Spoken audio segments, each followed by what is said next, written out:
بسم اللہ الرحمن الرحیم۔ عارف باللہ حضرت مولانا شاہ کی محمد اختر صاحب رحمۃ اللہ علیہ یعنی میرے پیارے دادا جان رحمۃ اللہ علیہ کی کتاب علاج کبر سے پڑھ کر سناتا ہوں۔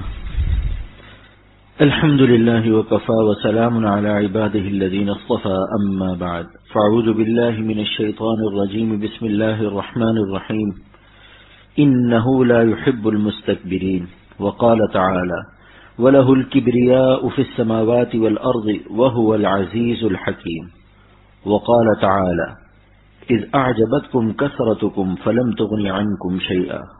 اللہ سبحانہ وتعالی ارشاد فرماتے ہیں، بے شک وہ اللہ تعالی تکبر کرنے والوں سے محبت نہیں فرماتے، یعنی جو لوگ اپنے کو کسی درجے میں بڑا سمجھتے ہیں اللہ تعالی کی محبت سے محروم ہو جاتے ہیں۔ بڑائی آئی اور اللہ تعالی کی محبت ٹوٹ گئی، سارا معاملہ ختم ہو گیا۔ لہذا جب اللہ تعالی متکبر سے محبت نہیں فرماتے تو وہ غیر محبوب ہوا۔ اس قضیے کا عکس کر لیجئے تو یہ مطلب نکلے گا کہ اللہ تعالی کو ان سے ناراضگی ہے۔ ایک آدمی کہتا ہے کہ میں تم سے محبت نہیں کرتا، اس قضیے کا عکس کیا جائے تو یہ مطلب نکلے گا کہ ناراضگی ہے۔ پس جو لوگ اپنے کو بڑا سمجھتے ہیں وہ اللہ تعالی کی محبت سے ہمیشہ کے لیے محروم ہو جاتے ہیں جب تک کہ توبہ نہ کریں۔ انہ لا يحب المستکبرین، یعنی اللہ تعالی نہ تو محبت کرتا ہے اور نہ آئندہ کرے گا جو لوگ کہ متکبر ہیں اور متکبر رہیں گے، یعنی جب تک توبہ نہ کریں گے اس وقت تک اللہ تعالی کی محبت سے محروم رہیں گے۔ حضرت حکیم الامت مجدد الملت مولانا اشرف علی تھانوی رحمۃ اللہ علیہ کا ایک جملہ جو ملفوظات کمالات اشرفیہ میں ہے، اس آیت کی بہترین تفسیر ہے۔ فرماتے ہیں کہ جب بندہ اپنی نظر میں حقیر ہوتا ہے کہ میں دنیا میں سب سے زیادہ نالائق و گنہگار ہوں، اللہ تعالیٰ کی کسی عبادت کا حق مجھ سے ادا نہیں ہو رہا اور سر سے پیر تک میں قصوروار ہوں، تو اس وقت وہ اللہ تعالیٰ کی نظر میں معزز ہوتا ہے، بڑا ہوتا ہے۔ جب اپنی نظر میں وہ برا ہوتا ہے تو اللہ کی نظر میں بھلا ہوتا ہے، اور جب اپنی نظر میں وہ بھلا ہوتا ہے اللہ کی نظر میں وہ برا ہوتا ہے۔ لہذا سوچ لینا چاہیے کہ ہم اپنی نظر میں بھلے ہو جائیں تو فائدہ ہے یا ہم اللہ کی نظر میں بھلے ہو جائیں تو ہمارا فائدہ ہے۔ انسان اپنی عقل سے فیصلہ کر لے۔ آگے اللہ سبحانہ وتعالی ارشاد فرماتے ہیں کہ اصل میں بڑائی کا حق بھی تو تم کو نہیں ہے۔ فرماتے ہیں وَلَهُ الْكِبْرِيَاءُ، بڑائی اللہ ہی کو زیبا ہے، صرف اللہ ہی کے لیے خاص ہے، لام بھی تخصیص کا، اور تقدیم ما حقہ التاخیر یفید الحصر۔ اللہ تعالیٰ کا یہ اسلوب بیان خود بتاتا ہے کہ کبریائی اور بڑائی صرف اللہ کا حق ہے جس میں کسی مخلوق کو دخل نہیں۔ لہذا وَلَهُ الْكِبْرِيَاءُ کا یہ ترجمہ صحیح نہیں ہوگا کہ اللہ کے لیے بڑائی ہے، بلکہ ترجمہ یہ ہوگا کہ بڑائی صرف اللہ ہی کے لیے ہے اور کسی مخلوق کے لیے بڑائی نہیں۔ وَلَهُ الْكِبْرِيَاءُ فِي السَّمَاوَاتِ وَالْأَرْضِ، اور اسی کو بڑائی ہے آسمان و زمین میں، وَهُوَ الْعَزِيزُ الْحَكِيمُ، اور وہ زبردست طاقت اور زبردست حکمت والا ہے۔ اب یہاں ان دو اسماء کے نازل کرنے میں کیا خاص بات ہے؟ 99 ناموں میں سے یہاں عزیز و حکیم کیوں نازل فرمایا؟ بات یہ ہے کہ بڑائی کی وجوہات صرف دو ہی ہوتی ہیں، زبردست طاقت اور زبردست طاقت کا حسن استعمال، یعنی حکمت اور قاعدے سے طاقت کا استعمال۔ لہذا ان ناموں کو نازل فرما کر اللہ تعالیٰ نے یہ بتا دیا کہ میری بڑائی کی وجہ یہ ہے کہ میں زبردست طاقت رکھتا ہوں، جس چیز کا ارادہ کر لوں بس کن کہتا ہوں اور وہ چیز وجود میں آ جاتی ہے، کن فیکون۔ اور میری زبردست طاقت کے ساتھ ساتھ میری زبردست حکمت، دانائی، سمجھ اور فہم کار فرما ہوتی ہے۔ جیسا کہ وہاں طاقت کا استعمال ہونا چاہیے، اس طریقے سے میری طاقت حکمت کے ساتھ استعمال ہوتی ہے۔ دیکھیے اگر کسی کے گھر میں کوئی لڑکا زبردست طاقت والا ہو جائے لیکن ہو بے وقوف، تو پھر کسی کی خیریت نہیں، کیونکہ اس کو اندازہ ہی نہیں کہ طاقت کو کہاں استعمال کرنا چاہیے۔ کبھی ابا کو ایک گھونسا لگا دیا، کبھی چھوٹے بھائی کو لگا دیا، کبھی اماں کو پیٹ دیا۔ اس لیے بڑائی کا وہ مستحق ہے جو زبردست طاقت کو زبردست حکمت کے ساتھ استعمال کرے، اور وہ صرف اللہ تعالیٰ کی ذات ہے۔ وَهُوَ الْعَزِيزُ الْحَكِيمُ، اللہ تعالیٰ فرماتے ہیں ہم زبردست طاقت والے اور زبردست حکمت والے ہیں۔ اور جو احادیث اس کی شرح کرتی ہیں ان میں سے ایک حدیث قدسی یہ ہے کہ جس کو ملا علی قاری رحمۃ اللہ علیہ نے مرقات میں نقل کیا۔ اللہ تعالیٰ فرماتے ہیں اپنے بندوں سے الکبریاء ردائی فمن نازعنی ردائی قسمتہ، بڑائی میری چادر ہے، جو اس میں گھسنے کی کوشش کرے گا میں اس کی گردن توڑ دوں گا۔ اور تیسری آیت جو حضرت حکیم الامت نے خطبات الاحکام میں عجب و کبر کے بیان میں تلاوت فرمائی وہ ہے اذ اعجبتکم کثرتکم فلم تغن عنکم شیئا، اور یاد کرو جب جنگ حنین میں اپنی کثرت پر تم کو ناز ہوا، وہ کثرت تمہارے کچھ کام نہ آئی۔ طائف اور مکہ کے درمیان میں ایک وادی ہے جس کا نام حنین ہے۔ علامہ قاضی ثناء اللہ پانی پتی اپنی تفسیر مظہری میں تحریر فرماتے ہیں کہ غزوہ حنین میں کافروں کی تعداد 4000 تھی اور مسلمانوں کی تعداد 12000 تھی۔ لہذا بعض مسلمانوں کو اپنی کثرت پر کچھ نظر ہو گئی کہ ہم لوگ آج تعداد میں بہت زیادہ ہیں، بس آج تو بازی مار لی، آج تو ہم فتح کر ہی لیں گے، اور ان کے منہ سے نکل گیا کہ آج ہم کسی طرح مغلوب نہیں ہو سکتے۔ لیکن اسباب پر ذرا سی نظر ہو گئی، اپنی کثرت تعداد پر کچھ ناز سا پیدا ہو گیا کہ ہم آج تعداد میں کفار سے بہت زیادہ ہیں، آج تو فتح ہو ہی جائے گی۔ چنانچہ شکست ہوئی، اور اللہ تعالیٰ نے فرمایا کہ تمہاری شکست کی وجہ یہی ہے کہ تمہیں اپنی کثرت بھلی معلوم ہوئی، ہماری نصرت سے نظر ہٹ گئی۔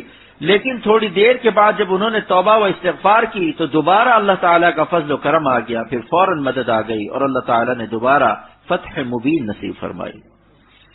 کبھی بڑائی بڑے خفیہ طور سے دل میں آ جاتی ہے، خود انسان کو پتہ نہیں چلتا کہ میرے دل میں تکبر ہے۔ کبھی آدمی کے دل میں بڑائی ہوتی ہے اور زبان پر تواضع ہوتی ہے کہ میں تو کچھ بھی نہیں ہوں۔ حضرت تھانوی رحمۃ اللہ علیہ فرماتے ہیں کہ بعض لوگ اپنے منہ سے اپنی خوب حقارت بیان کرتے ہیں کہ میں کچھ نہیں ہوں، صاحب حقیر ناچیز بندہ ہوں، لیکن اگر کوئی کہہ دے کہ واقعی آپ کچھ نہیں ہیں، آپ حقیر بھی ہیں اور ناچیز بھی ہیں، تو پھر دیکھیے ان کا چہرہ فق ہو جاتا ہے کہ نہیں، اور دل میں ناگواری محسوس ہوگی۔ یہی دلیل ہے کہ یہ دل میں اپنے آپ کو حقیر نہیں سمجھتا۔ حضرت فرماتے ہیں کہ بعض لوگوں کی زبانی تواضع بھی تکبر سے پیدا ہوتی ہے اور اس کو اپنی بڑائی کا ذریعہ بناتے ہیں تاکہ لوگوں میں خوب شہرت ہو جائے کہ فلاں صاحب بڑے متواضع ہیں، اپنے کو کچھ نہیں سمجھتے۔ اس تواضع اور خاکساری کا منشا تکبر اور حب جاہ ہے، چنانچہ اگر لوگ اس کی تعظیم نہ کرے تو اس کو ناگواری ہوتی ہے۔ یہی دلیل ہے کہ یہ تواضع اللہ کے لیے نہیں تھی، ورنہ لوگوں کی تعظیم اور عدم تعظیم اس کے لیے برابر ہوتی۔ اس لیے بڑائی بہت دن کے بعد دل سے نکلتی ہے، تکبر کا مرض بہت مشکل سے جاتا ہے۔ اسی بڑائی کو نکالنے کے لیے بزرگان دین، مشائخ اور اللہ والوں کی صحبت اٹھانی پڑتی ہے۔ شیخ کے ساتھ ایک زمانہ گزارا جاتا ہے، پھر وہ رگڑ رگڑ کر بڑائی نکال دیتا ہے، اور خصوصاً وہ شیخ جو ذرا ٹرا بھی ہو، یعنی ڈانٹ ڈپٹ بھی کرتا ہو، پھر تو وہاں بہت جلد بڑائی نکل جاتی ہے۔ جیسے ہمارے میر صاحب کا شعر ہوا ہے، میر صاحب کو پچھلے جمعے کو بھرے مجمع میں جو ڈانٹ پڑی تو انہوں نے ایک شعر کہا، ہائے وہ خشمگی نگاہ قاتل کبر و عجب و جاہ۔ بھرے مجمع میں جب شیخ ڈانٹ دیتا ہے، استاد ڈانٹ دیتا ہے تو کیسی اصلاح ہوتی ہے، جس کو بہت عمدہ تعبیر کیا ہے ماشاءاللہ، نظر نہ لگے ان کو۔ ہائے وہ خشمگی نگاہ قاتل کبر و عجب و جاہ، اس کے عوض دل تباہ میں تو کوئی خوشی نہ لوں۔ شیخ کی غضبناک نگاہیں قاتل کبر و عجب و جاہ ہیں، وہ عجب اور کبر اور جاہ کو قتل کر دیتی ہیں۔ اس کے عوض دل تباہ، یعنی اے دل تباہ، اس کے بدلے میں مجھے دنیا کی کوئی خوشی نہیں چاہیے۔ یہ بڑی عظیم الشان نعمت ہے کہ جس کا نفس مٹ جائے۔ حضرت خواجہ صاحب رحمۃ اللہ علیہ، حکیم الامت مجدد الملت حضرت تھانوی رحمۃ اللہ علیہ کی خدمت میں جب حاضر ہوئے تو ایک پرچے پر اپنی حاضری کا مقصد ایک شعر میں لکھ کر بھیج دیا۔ وہ شعر یہ تھا، نہیں کچھ اور خواہش میں آپ کے در پر میں لایا ہوں، مٹا دیجئے میں مٹنے ہی کو آیا ہوں۔ اپنے نفس کو مٹانا یہی سلوک کا حاصل ہے۔ علامہ سید سلیمان ندوی رحمۃ اللہ علیہ کا علم معمولی نہیں تھا۔ مشرق وسطی میں جس کو آپ مڈل ایسٹ کہتے ہیں، ان کے علم کا غلغلہ مچا ہوا تھا۔ زبردست خطیب، بہترین ادیب، بہترین عربی داں۔ عربی ان کے لیے ایسی تھی جیسے ہماری آپ کی اردو، بلکہ ان کی اردو سے بھی زیادہ ان کی عربی اچھی تھی۔ اس کے باوجود جب حکیم الامت تھانوی رحمۃ اللہ علیہ سے پوچھا کہ حضرت تصوف کس چیز کا نام ہے، تو حضرت نے فرمایا کہ آپ جیسے فاضل کو مجھ جیسا طالب علم کیا بتا سکتا ہے، البتہ جو اپنے بزرگوں سے سنا اسی سبق کی تکرار کرتا ہوں، یعنی اسی کو دوبارہ دہرا دیتا ہوں۔ دیکھیے یہ تھی حضرت کی شان فنائیت و تواضع، فرمایا کہ آپ جیسے فاضل کو مجھ جیسا طالب علم کیا بتا سکتا ہے۔ اتنا بڑا مجدد زمانہ اور آفتاب علم، اکابر علماء کا شیخ اپنے کو طالب علم کہہ رہا ہے۔ تکرار کے معنی اردو میں جھگڑے کے آتے ہیں۔ اگر آپ کسی گاؤں میں جائیں تو آپ کبھی یہ نہ کہیے کہ میں تکرار کرنا چاہتا ہوں۔ طالب علم تو اپنی کتاب کے سبق کو دوبارہ دہرانے کو تکرار کہتے ہیں۔ تکرار کے معنی ہیں بار بار، لیکن کیونکہ جھگڑے میں بھی بار بار ایک دوسرے کو وہی ایک بات کہتا ہے تو الو گدھا، دوسرا کہتا ہے تو الو گدھا، کیونکہ ایک لفظ کا بار بار تکرار ہوتا ہے، اس لیے جھگڑے کا نام بھی تکرار رکھ دیا ہے۔ کہتے ہیں کہ صاحب آج تو لالو کھیت میں دو آدمیوں میں تکرار ہو گئی، لیکن علمی ماحول میں تکرار کے معنی ہے سبق کا دہرانا۔ تو حضرت نے فرمایا میں اسی سبق کو دہراتا ہوں، وہ کیا سبق ہے؟ اس سبق کا حاصل اور خلاصہ کیا ہے؟ اپنے کو مٹا دینا۔ فرمایا تصوف نام ہے اپنے کو مٹا دینے کا، جس دن یہ یقین ہو جائے کہ میں کچھ نہیں، بس اس دن وہ سب کچھ ہو پا گیا۔ جس کو یہ احساس ہوا کہ میرے پاس تو کچھ بھی نہیں، اس کو سب کچھ مل گیا۔ اور یہ کب ہوتا ہے؟ جب دل میں اللہ کی عظمت کا آفتاب بلند ہوتا ہے، تب تکبر کے ستارے فنا ہوتے ہیں۔ جب شیر سامنے آتا ہے تب جنگل کی لومڑیوں کی حقیقت معلوم ہوتی ہے۔ کبر و عجب لومڑیاں ہیں، جب شیر سامنے نہیں ہوتا تو اکڑتی پھرتی ہیں، لیکن جب اللہ تعالیٰ کی محبت کا شیر دل میں غرائے اور اللہ اپنی محبت کا سورج دل میں چمکائے، اس وقت بندہ کیسے اترائے؟ جس دل پر اللہ تعالیٰ کی عظمت کا انکشاف ہو جاتا ہے پھر وہ تکبر نہیں کر سکتا۔ مولانا شاہ وسیع اللہ صاحب رحمۃ اللہ علیہ، حضرت تھانوی رحمۃ اللہ علیہ کے اکابر خلفاء میں سے تھے۔ ان کی مجلس کو جن لوگوں نے دیکھا ہے بتاتے ہیں کہ حضرت حکیم الامت کی مجلس کی بالکل نقل تھی۔ وہ فرماتے ہیں کہ دیکھو حق سبحانہ و تعالیٰ کا ارشاد ہے ان الملوک اذا دخلوا قریۃ افسدوها، کہ جب بادشاہ کسی بستی میں فاتحانہ داخل ہوتے ہیں تو اس کو برباد کر دیتے ہیں۔ وجعلوا اعزت اہلها اذلہ، اور اس کے معزز لوگوں کو گرفتار کر لیتے ہیں، ذلیل کر دیتے ہیں، یعنی بڑے بڑے لوگوں کو، بڑے بڑے سرداروں کو گرفتار کر لیتے ہیں تاکہ کبھی بغاوت نہ کر سکے۔ حضرت فرمایا کرتے تھے کہ اللہ تعالیٰ جس کے قلب میں اپنی عزت کا اور اپنی عظمتوں کا جھنڈا لہراتے ہیں، جس کے دل کی بستی کو اپنے لیے قبول فرماتے ہیں، اس دل کے کبر کے چودھری کو، عجب کے چودھری کو اور ریا کے سردار کو گرفتار کر لیتے ہیں، اس کے نفس کو مٹا دیتے ہیں۔ لہذا کبر اور نسبت مع اللہ جمع نہیں ہو سکتے۔ وہ شخص ہرگز صاحب نسبت نہیں ہو سکتا جس کے دل میں رائی کے برابر بھی تکبر ہو۔ اسی لیے حکیم الامت مجدد الملت حضرت تھانوی رحمۃ اللہ علیہ فرماتے تھے کہ اشرف علی تمام مسلمانوں سے افضل ہے، سارے مسلمانوں سے کمتر ہے فی الحال، یعنی اس حالت میں بھی سب مسلمان مجھ سے اچھے ہیں، کیونکہ کیا معلوم کہ کس کی کیا خوبی اللہ کے ہاں پسند ہے، اللہ ہی جانتا ہے۔ فرمایا کہ تمام کافروں سے اور جانوروں سے میں بدتر ہوں فی المآل، یعنی انجام کے اعتبار سے۔ یہ دو جملے خوب یاد کر لیجئے، میں تمام مسلمانوں سے بدتر ہوں فی الحال، اس موجودہ حالت میں تمام مسلمانوں سے برا ہوں۔ دلیل کیا ہے؟ دلیل یہ ہے کہ ہو سکتا ہے کہ اللہ تعالیٰ کسی مسلمان کے کسی ادنا فعل سے خوش ہو جائیں اور اس کے تمام بڑے بڑے گناہوں کو معاف کر دیں۔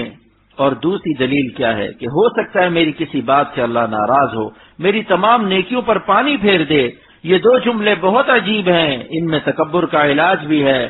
جو اپنے آپ کو اتنا حقیر سمجھے گا کہ اس میں تکبر نہیں آ سکتا کہ تمام مسلمانوں سے بدتر ہوں فی الحال اور تمام کافروں اور جانور سے بدتر ہوں فی المآل، یعنی انجام کے اعتبار سے۔ ہو سکتا ہے کسی کا خاتمہ خراب ہو جائے، اور جس کا خاتمہ خراب ہو گیا، کفر پر مر گیا، تو جانور بھی اس سے اچھا ہوا، کیونکہ جانور سے کوئی حساب کتاب نہیں۔ اور موت سے پہلے اپنے کو کافر سے بدتر کیسے سمجھیں؟ اس کا طریقہ کیا ہے؟ اس کا طریقہ یہ ہے کہ ہو سکتا ہے کہ کافر جس کو ہم حقیر سمجھتے ہیں اس کا ایمان پر خاتمہ ہو جائے، آخر میں وہ کلمہ اسلام قبول کر لے۔ اس لیے مولانا رومی رحمت اللہ علیہ فرماتے ہیں ہیچ کافر را بخواری منگرید کہ مسلمان بودنش باشد امید، کہ کسی کافر کو بھی حقارت کی نگاہ سے نہ دیکھو، کیونکہ مرنے سے پہلے ابھی اس کے مسلمان ہونے کی امید باقی ہے۔ لیکن حقیر نہ سمجھنے کے معنی یہ نہیں کہ اس کے کفر سے نفرت نہ کی جائے۔ حقیر سمجھنا اور ہے، لیکن کفر سے نفرت کرنا واجب ہے۔ کفر سے، فسق سے، اللہ کی نافرمانی سے نفرت کرنا ہر مسلمان کے لیے واجب ہے، لیکن کافر اور فاسق کو حقیر سمجھنا حرام ہے۔ نفرت کرنا واجب اور حقیر سمجھنا حرام۔ کوئی کہے صاحب یہ تو مشکل مسئلہ ہے۔ نہیں، بالکل آسان ہے۔ اگر کوئی شہزادہ منہ پر روشنائی لگا لے تو آپ شہزادوں کو حقیر سمجھیں گے یا روشنائی سے نفرت کریں گے؟ ظاہر بات ہے کہ روشنائی سے نفرت کریں گے، کیونکہ ممکن ہے بھی صابن سے منہ دھو کر پھر روشن چہرے کے ساتھ آ سکتا ہے۔ ایسے ہی کافر کے کفر سے تو ہم کو نفرت ہے، لیکن اس کو حقیر سمجھنا حرام ہے، کیونکہ ممکن ہے ابھی کلمہ پڑھ کر یہ ولی اللہ ہو جائے۔ حضرت مجدد الفسانی رحمۃ اللہ علیہ فرماتے ہیں کہ جو صاحب نسبت ہیں وہ تو سارے جہاں سے اپنے کو بدتر سمجھتے ہیں۔ امام فخر الدین رازی رحمۃ اللہ علیہ تفسیر کبیر میں تحریر فرماتے ہیں کہ ایک دفعہ حضور صلی اللہ علیہ وسلم کی خدمت میں حضرت جبرائیل علیہ السلام حاضر تھے کہ اچانک حضرت ابو ذر غفاری رضی اللہ عنہ آتے ہوئے دکھائی دیے، تو حضرت جبرائیل علیہ السلام نے عرض کیا، یا رسول اللہ صلی اللہ علیہ وسلم، ھذا ابو ذر قد اقبل، یہ جو آ رہے ہیں ابو ذر غفاری ہیں۔ حضور صلی اللہ علیہ وسلم نے فرمایا، اب تعریفونہ، کیا آپ ان کو جانتے ہیں؟ آپ تو آسمانی مخلوق ہیں، مدینے کے لوگوں کو آپ کیسے جان گئے؟ ابو ذر غفاری کو آپ نے کیسے پہچان لیا؟ عرض کیا، ہوا اشہر عندنا منہ عندکم، مدینہ میں ان کی جتنی شہرت ہے اس سے زیادہ یہ آسمان میں ہم فرشتوں کے درمیان مشہور ہیں۔ آپ صلی اللہ علیہ وسلم نے فرمایا، بماذا نال هذه الفضیلہ، یہ فضیلت ان کو کیسے ملی؟ جبرائیل علیہ السلام نے عرض کیا کہ ان کو یہ فضیلت دو اعمال سے ملی ہے، ایک تو قلبی اور ایک قالبی، ایک دل کا عمل ہے اور ایک جسم کا عمل ہے۔ دل کا عمل کیا ہے؟ لصغرہ فی نفسہ، یہ دل میں اپنے آپ کو بہت حقیر سمجھتے ہیں۔ اللہ تعالیٰ کو یہ ادا بہت پسند ہے۔ جو بندہ اپنے کو چھوٹا سمجھتا ہے، حقیر سمجھتا ہے، اللہ تعالیٰ اس کی یہ ادا بہت پسند آتی ہے کہ میرا بندہ بندگی کا حق ادا کر رہا ہے، بندہ ہو کر اکڑے، غلام ہو کر اکڑے، یہ بات بندگی کے خلاف ہے۔ اور دوسرا عمل ان کا یہ ہے، وَكَثْرَةِ قِرَاءَتِهِ قُلْ هُوَ اللَّهُ أَحَدٌ، کہ یہ قل هو اللہ احد سورۃ اخلاص کی تلاوت بہت کرتے ہیں۔ ان دو اعمال کی برکت سے ان کی آسمان کے فرشتوں میں شہرت ہے۔ حضرت جنید بغدادی رحمۃ اللہ علیہ مسجد میں تھے، کسی نے اعلان کیا کہ اس مسجد میں جو سب سے زیادہ نالائق، بدترین گناہگار اور سب سے برا انسان ہو وہ جلدی سے مسجد سے باہر آ جائے۔ اس مسجد میں جتنے نمازی تھے ان میں جو سب سے بڑے بزرگ تھے حضرت جنید بغدادی رحمۃ اللہ علیہ، سب سے پہلے وہ باہر آ کر کھڑے ہو گئے اور فرمایا کہ تمام مسلمانوں میں میں ہی بدترین مسلمان ہوں۔ اللہ اکبر، یہ شان تھی۔ آج ہم 2 رکعت پڑھ لیں، ذرا سی تلاوت کر لیں، تھوڑی سی نفلیں پڑھ لیں، بس سمجھ گئے ہم ٹھیکیدار ہیں جنت کے، اور سب کو حقیر سمجھنے لگے کہ ہمارے مقابلے میں کوئی کچھ نہیں۔ یہ ایک اللہ والے تھے کہ سب سے زیادہ اپنے کو حقیر سمجھتے تھے۔ اس وقت کے بزرگ حضرت سری سختی رحمت اللہ علیہ کو کسی نے خبر دی کہ آج جنید نے یہ کام کیا ہے، فرمایا کہ اسی چیز نے تو جنید کو جنید بنا دیا ہے۔ یعنی اپنے کو سب سے حقیر سمجھتے ہیں، جبھی تو اس مرتبے کو پہنچے ہیں۔ عظیم بر ملائک شرف داشتند کہ خود را بأسگ نہ پنداشتند، اولیاء اللہ فرشتوں سے اس وجہ سے بازی لے جاتے ہیں، فرشتوں سے زیادہ ان کو عزت اس لیے ملتی ہے کہ اپنے کو کتوں سے بھی بہتر نہیں سمجھتے۔ یہ کون کہہ رہا ہے؟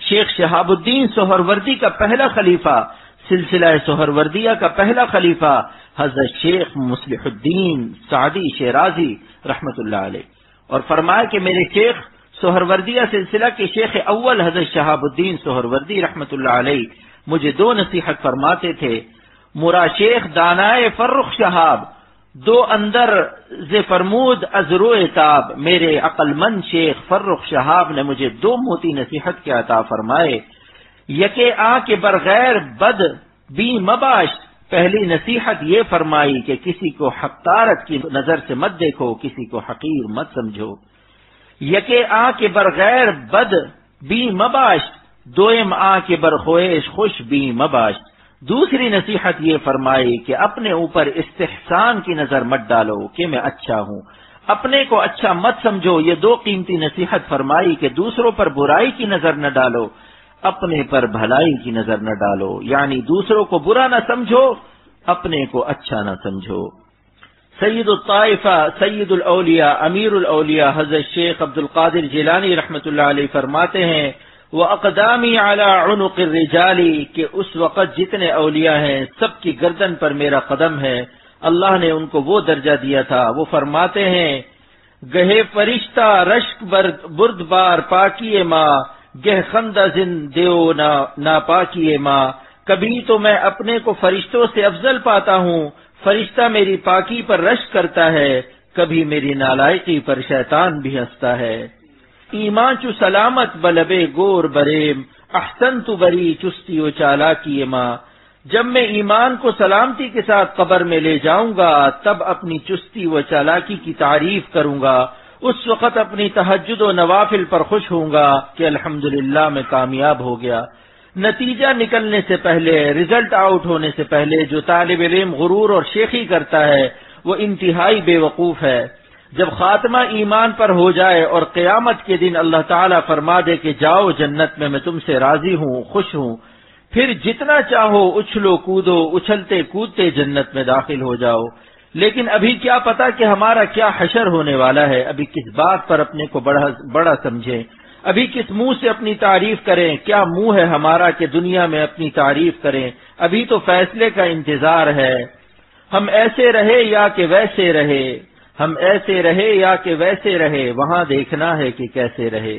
تکبر کے علاج کے لیے حضرت حکیم الامت رحمۃ اللہ علیہ کا ایک ہی جملہ کافی ہے۔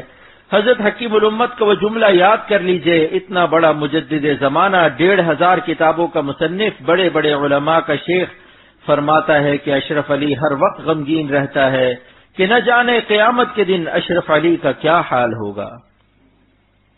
مفتی اعظم پاکستان حضرت مولانا مفتی محمد شفیع صاحب رحمۃ اللہ علیہ نے فرمایا کہ امام فخر الدین رازی نے لکھا ہے کہ ایک بزرگ کا انتقال ہو رہا تھا، لوگ انہیں کلمے کی تلقین کر رہے تھے کہ کلمہ پڑھ لیں، اتنے میں انہوں نے کہا کہ ابھی نہیں، ابھی نہیں۔ جب ہوش آیا تو لوگوں نے پوچھا کہ حضرت ہم تو آپ کو کلمہ پڑھا رہے تھے لیکن آپ ابھی نہیں، ابھی نہیں کیوں کہہ رہے تھے؟ فرمایا کہ شیطان مجھ سے کہہ رہا تھا کہ تو نجات پا گیا، میرے ہاتھ سے نکل گیا، اور میں یہ کہہ رہا تھا ابھی تو روح جسم میں ہے، ابھی میں نے تجھ سے نجات نہیں پائی، جب کلمے پر میرا خاتمہ ہو جائے اور روح کلمہ لے کر ایمان کے ساتھ جسم سے الگ ہو جائے اس وقت میں تجھ سے نجات پاؤں گا۔ تو میں شیطان سے کہہ رہا تھا ابھی نہیں، ابھی نہیں، ابھی جسم میں جان باقی ہے، ابھی تو مجھ کو بہکا سکتا ہے۔ اور ایک شیطان نے عالم سے کہا تم اپنے علم سے بچ گئے۔ اس اللہ والے عالم نے کہا ارے اپنے علم سے نہیں، اللہ کی رحمت سے بچ گیا۔ کہا کہ کم بخت جاتے جاتے بھی مجھے چکر دے رہا ہے کہ اپنے علم سے بچ گئے، تاکہ میری نظر اپنے علم پر ہو جائے اور اللہ پر نہ رہے۔ دیکھیے اس طرح یہ خبیث خاتمہ خراب کرانا چاہتا ہے، فوراً فرمائے کہ میں علم سے نہیں بچا، اے خدا آپ کی رحمت سے بچا ہوں۔ اور شیطان سے کہا کہ مردود بھاگ جا یہاں سے، جس پر اللہ کا کرم ہو شیطان اس کا کچھ نہیں بگاڑ سکتا، اور یہ کرم انہی کو ملتا ہے جو سارے جہاں سے زیادہ اپنے کو حقیر سمجھتے ہیں۔ حضور صلی اللہ علیہ وسلم کا ارشاد مبارک ہے جس کو حضرت تھانوی رحمۃ اللہ علیہ نے خطبات الاحکام میں حضرت امام بیہقی رحمۃ اللہ علیہ سے نقل فرمایا ہے۔ حضور صلی اللہ علیہ وسلم ارشاد فرماتے ہیں من تواضع للہ رفعہ اللہ وہو فی نفسہ صغیر وفی اعین الناس عظیم ومن تکبر وضعہ اللہ فہو فی اعین الناس صغیر وفی نفسہ کبیر حتی لہو اہون علیہم من کلب او خنزیر۔ فرماتے ہیں من تواضع للہ، جو اللہ کے لیے اپنے نفس کو مٹاتا ہے، جس نے اللہ کے لیے تواضع اختیار کی، اپنے نفس کو مٹایا، رفعہ اللہ، اللہ تعالیٰ اس کو بلندی دیتا ہے۔ فہو فی نفسہ صغیر، بس وہ اپنے نفس میں حقیر ہوتا ہے، تواضع کی وجہ سے اپنے دل میں تو اپنے کو چھوٹا سمجھتا ہے، لیکن اس فنائیت کی برکت سے اللہ اس کو لوگوں کی نظر میں عظیم کر دیتا ہے، عزت دیتا ہے، تمام مخلوق میں اس کی عظمت اور بڑائی ڈال دیتا ہے۔ وفی اعین الناس عظیم، اپنے نفس میں تو اپنے کو حقیر سمجھا، مگر اس تواضع کا کیا انعام ملا؟ تمام لوگوں میں اس کو عظمت عطا ہو گئی، ساری دنیا کے انسانوں میں اللہ تعالیٰ اس کو عظمت دیتے ہیں۔ ومن تکبر وضعہ اللہ، اور جو اپنے کو بڑا سمجھتا ہے اللہ تعالیٰ اس کو گرا دیتے ہیں، اور جس کو خدا گرا دے اس کو کون اٹھائے؟ ہے کسی میں دم کہ جس کو خدا گرا دے پوری کائنات میں اس کو کوئی اٹھا دے؟ جس کو اللہ ذلیل کرے اس کو پوری کائنات میں کوئی عزت نہیں دے سکتا، کیونکہ جو بندہ اپنے کو بڑا سمجھتا ہے حقیقت میں وہ بڑا نہیں ہے۔ جس کا مادہ تخلیق باپ کی منی اور ماں کا حیض ہو وہ کیسے بڑا ہو سکتا ہے؟ اس لیے ومن تکبر فرمایا، تکبر باب تفاعل سے ہے جس میں خاصیت تکلف کی ہوتی ہے، یعنی وہ اپنی حقیقت کے اعتبار سے بڑا نہیں ہے، بتکلف بڑا بن رہا ہے، اس لیے اللہ تعالیٰ اس کو گرا دیتے ہیں، ذلیل کر دیتے ہیں۔ لیکن اللہ تعالیٰ کے لیے جب یہ صفت آتی ہے وہاں اس کے یہ معنی نہیں ہوں گے۔ قرآن پاک میں ہے العزیز الجبار المتکبر، عزیز معنی طاقت والا، جبار کے معنی ظالم کے نہیں، جیسا کہ عام لوگ سمجھتے ہیں کہ فلاں بڑا ظالم ہے، جابر ہے۔ جبار کے معنی ہے ٹوٹی ہڈی کو جوڑنے والا، اپنے بندوں کی بگڑی بنانے والا۔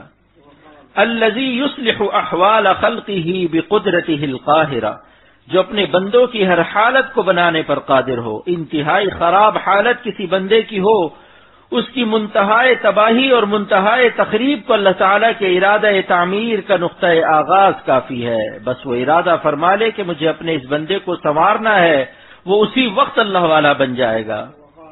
علامہ آلوسی تفسیر روح المعانی میں تحریر فرماتے ہیں کہ اس آیت مبارکہ میں متکبر کے معنی صاحب عظمت کے ہیں، اگرچہ یہ باب تفاعل سے ہے، لیکن تکلف کی خاصیت جو کہ عموماً باب تفاعل کا خاصہ ہے یہاں ہرگز جائز نہیں ہوگی، بلکہ یہاں نسبت الی الماخذ ہے، یعنی صاحب عظمت اللہ تعالی عظمت والے ہیں، لہذا اللہ تعالیٰ کے لیے لفظ متکبر کا ترجمہ ہمیشہ صاحب عظمت سے کیا جائے گا، کیونکہ بڑائی صرف اللہ ہی کے لیے خاص ہے، سوائے اللہ کے کوئی بڑا نہیں، اور جو بندہ اپنے کو بڑا بنائے گا اللہ تعالیٰ اس کو گرا دیں گے۔